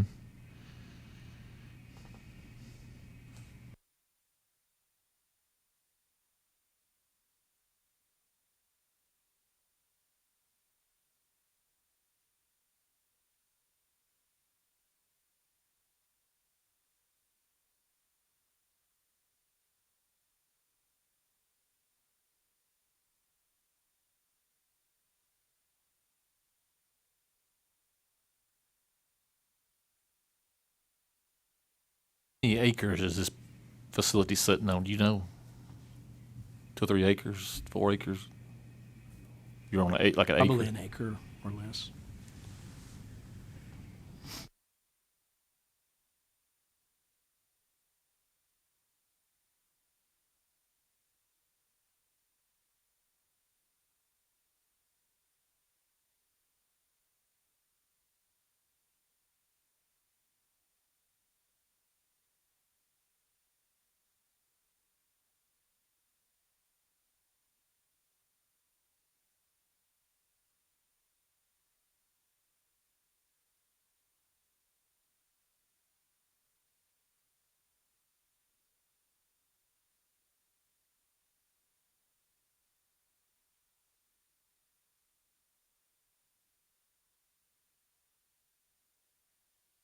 Take a motion to approve.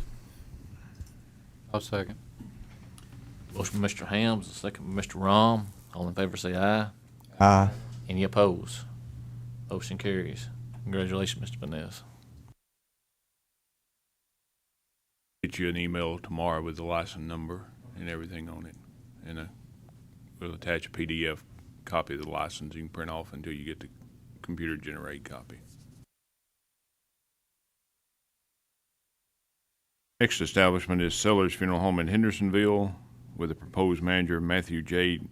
Sellers, located at 108 Mott Haven Boulevard in Hendersonville, 37075. It's a new establishment, limited liability company, and it's owned by Sellers of Sumner, LLC, located 229 North Mount Juliet Road in Mount Juliet, Tennessee, 37122-3024.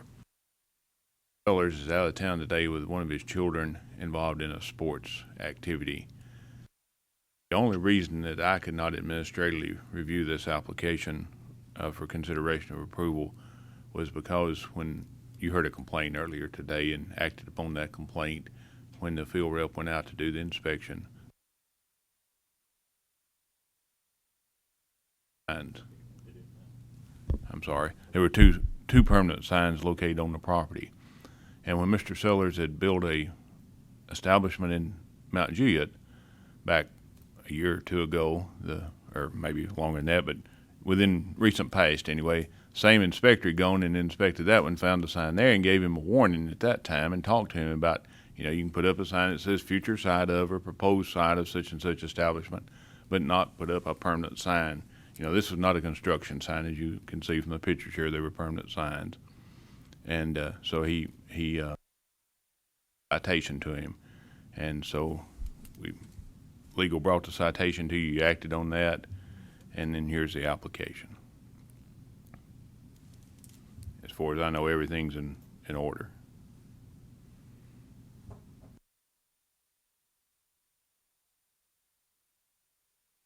Office manager volunteered to come today, or said possibly they could send the funeral director. We had a conversation. Ms. Mosby spoke with her yesterday, and I had a conversation with her this morning. I didn't think it did a lot of good for an office manager to come and talk to you because they're not licensed. And I understand. I mean, he has a legitimate reason to be gone. He's going with his child to this activity. It's out of state.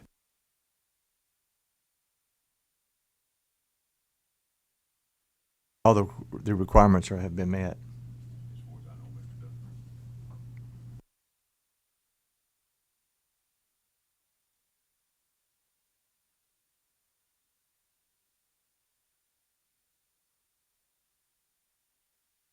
That's my understanding. Obviously, I've not been there, but from talking to the field representative and from looking at it,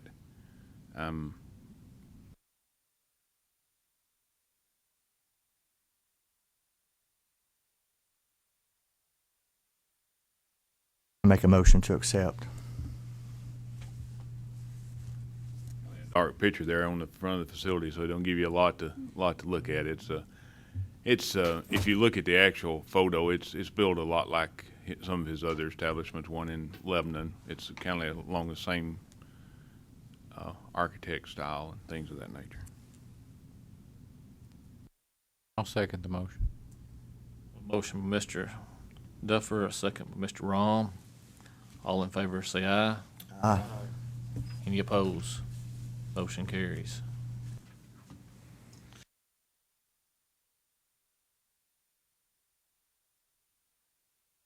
Yes, sir, there is. Mr. Anthony Glandorf is here to present an item to you. Okay. Good afternoon, gentlemen. I have copies of a document to pass out to you all for your review. I apologize that it didn't get on your iPads. However, this issue came up after it had already been published to the iPad, so I have to give you a printed version copy. The issue that has come up is one of a discretionary matter to the board, which is the board previously authorized the entrance of a copy of an order that I presented to you, that you have a copy of there, which was, you'll see the first 2 pages, notice of voluntary dismissal, and then after that, there's the agreed order and compromise of settlement in a matter regarding Mr. Alan Blevins, which was docket number 12.21-130591 alpha. And the reason why I've come to you today is part of the settlement regarding this issue, instead of going to a formal hearing, is that the board agreed as disciplinary action against Mr. Blevins that he pay a $6,000 civil penalty, that his license would be suspended for a full year from the date of entrance of the order, and he would hours of continuing education to be completed within 6 months of execution of the order. And the order was executed on page 7. You'll see it was October 23rd, 2015. The reason why I come to before you today is because normally when we get these orders, the legal department is the one that actually negotiates these orders. We help us bring them to the executive director and then to the board for determination and acceptance of those things. But it's generally legal's responsibility to generally track the payment and then then any time frame issue that needs to happen in the order so that we understand that all the terms are being abided by. And it's generally our process that prior to the time running out of something to be done, that we notify the respondent and say, just so you know, the time is coming up for you to provide us either with a civil penalty or to actually do something. In this case, the issue is revolving the CE hours. Generally what has happened is that we believe Mr. Blevins was supposed to complete his 10 CE hours within 6 months of October 23rd, and that has not happened. What has happened is that since roughly last week, we've gotten notice that Mr. Blevins actually completed those 10 CE hours as of early August, which was beyond the time frame of the 6 months that we agreed to in the order. We and our legal department were not actually tracking that he had not completed those until the fact that he actually showed us that I've completed them now. That is something that we normally track, and in around October of 2015, we were bringing online a new system of record, a database called CORE, which you may have heard of through the administrative process, and it wasn't up and running as of yet, so we were kind of in a shadow period of our complaints. That database of record would actually track this type of order and those timelines had it been up at that time, but it was not up at the time, and it was not, to my understanding, that this payment, what we call a payment plan, was not in that database. So we could not, in legal, effectively track that information. And I checked back, and no one else in our office put it on their personal calendar or anything like, 6 months from now, we'll check, make sure that we have these hours. I bring it to you because there's a provision in all of our, generally most of our consent orders, and it's in this also, which is violation of any provision is automatic revocation of the license. And it provides that the board here has, everybody's agreed that the board would have the authority to make the revocation happen.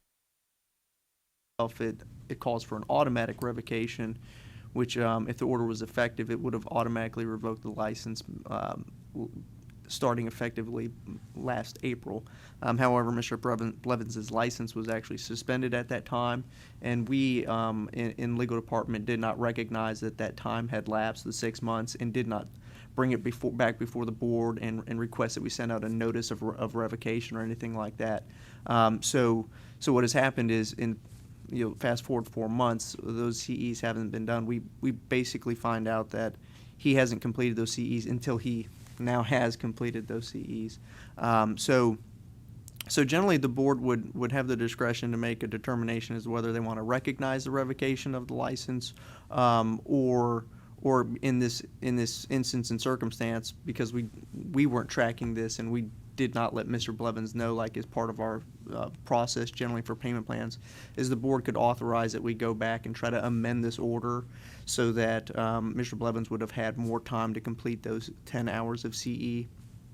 Finally, we could amend that paragraph that he could be given however much time, like instead of 6 months, it would be a year to complete those CE hours, and that way he wouldn't have had his license revoked just by default when we didn't provide him notice of doing that. So I bring that all to you because I can't, in the legal division, just say, and we weren't tracking it either, so we'll just set that to the side. We can't do that because the order is what the order is. The only way to change it would be to modify that order. And I bring it to you because I believe it would be potentially an appropriate decision to make.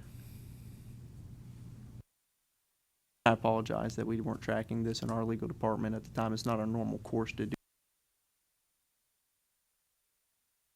I hasten to say that I don't think if there is blame, should fall on legal. We need to accept blame. I need to accept blame as a director, and our office accept blame. And we try to work together on payment plans and things like that. We have a monthly meeting, and like Mr. Glandolf said, the new system was not where we could do it right then, and it's possible that the attorney that left maybe could have had it on her personal calendar. Yeah, it's true. When Ellery Richardson, your previous attorney, who we still communicate with all the time, just let her know how things are going. It may have been on her calendar to check up on. Generally, she was really good about those things, but calendar would have been deleted, and it wasn't something that I was tracking on my calendar. Has Mr. Belevins been very cooperative during this process? My understanding is that he has provided us, or his business has provided us with all of these CE hours that we have at this point in time. And I know that the litigating attorney has spoken with his attorney, so they're of this ongoing situation with this. But I haven't had any dealings with him, but I don't know that he has been disruptive in this process. And quite honestly, he hadn't asked me to come, this isn't him asking me to come forward or us to come forward to you all. This was something that when we looked and recognized what potentially could happen, I wanted to bring it to you all. So a motion could be made to amend number 4 in particular? Yes, sir, that's generally how it would happen, yes. Want to put a time frame on that particular amendment? Yes, sir, if you all were inclined, you put a time frame on there that would extend the 6 months out to however many more months. What months would it cover? Potentially, yes, 12 I'd like to months. make a motion to amend that number 4 for the 12-month period. Second. Have a motion, Mr. Duffer, a second by Mr. Helms, to amend it from 6 months to 12 months. All in favor say aye. Aye. Any opposed? Motion carries. Thank you, I appreciate that, and I will, I'll have I'll draft an amended order and get all the appropriate signatures. The business have come before the board today. There's no other business. Ask for an adjournment. So move.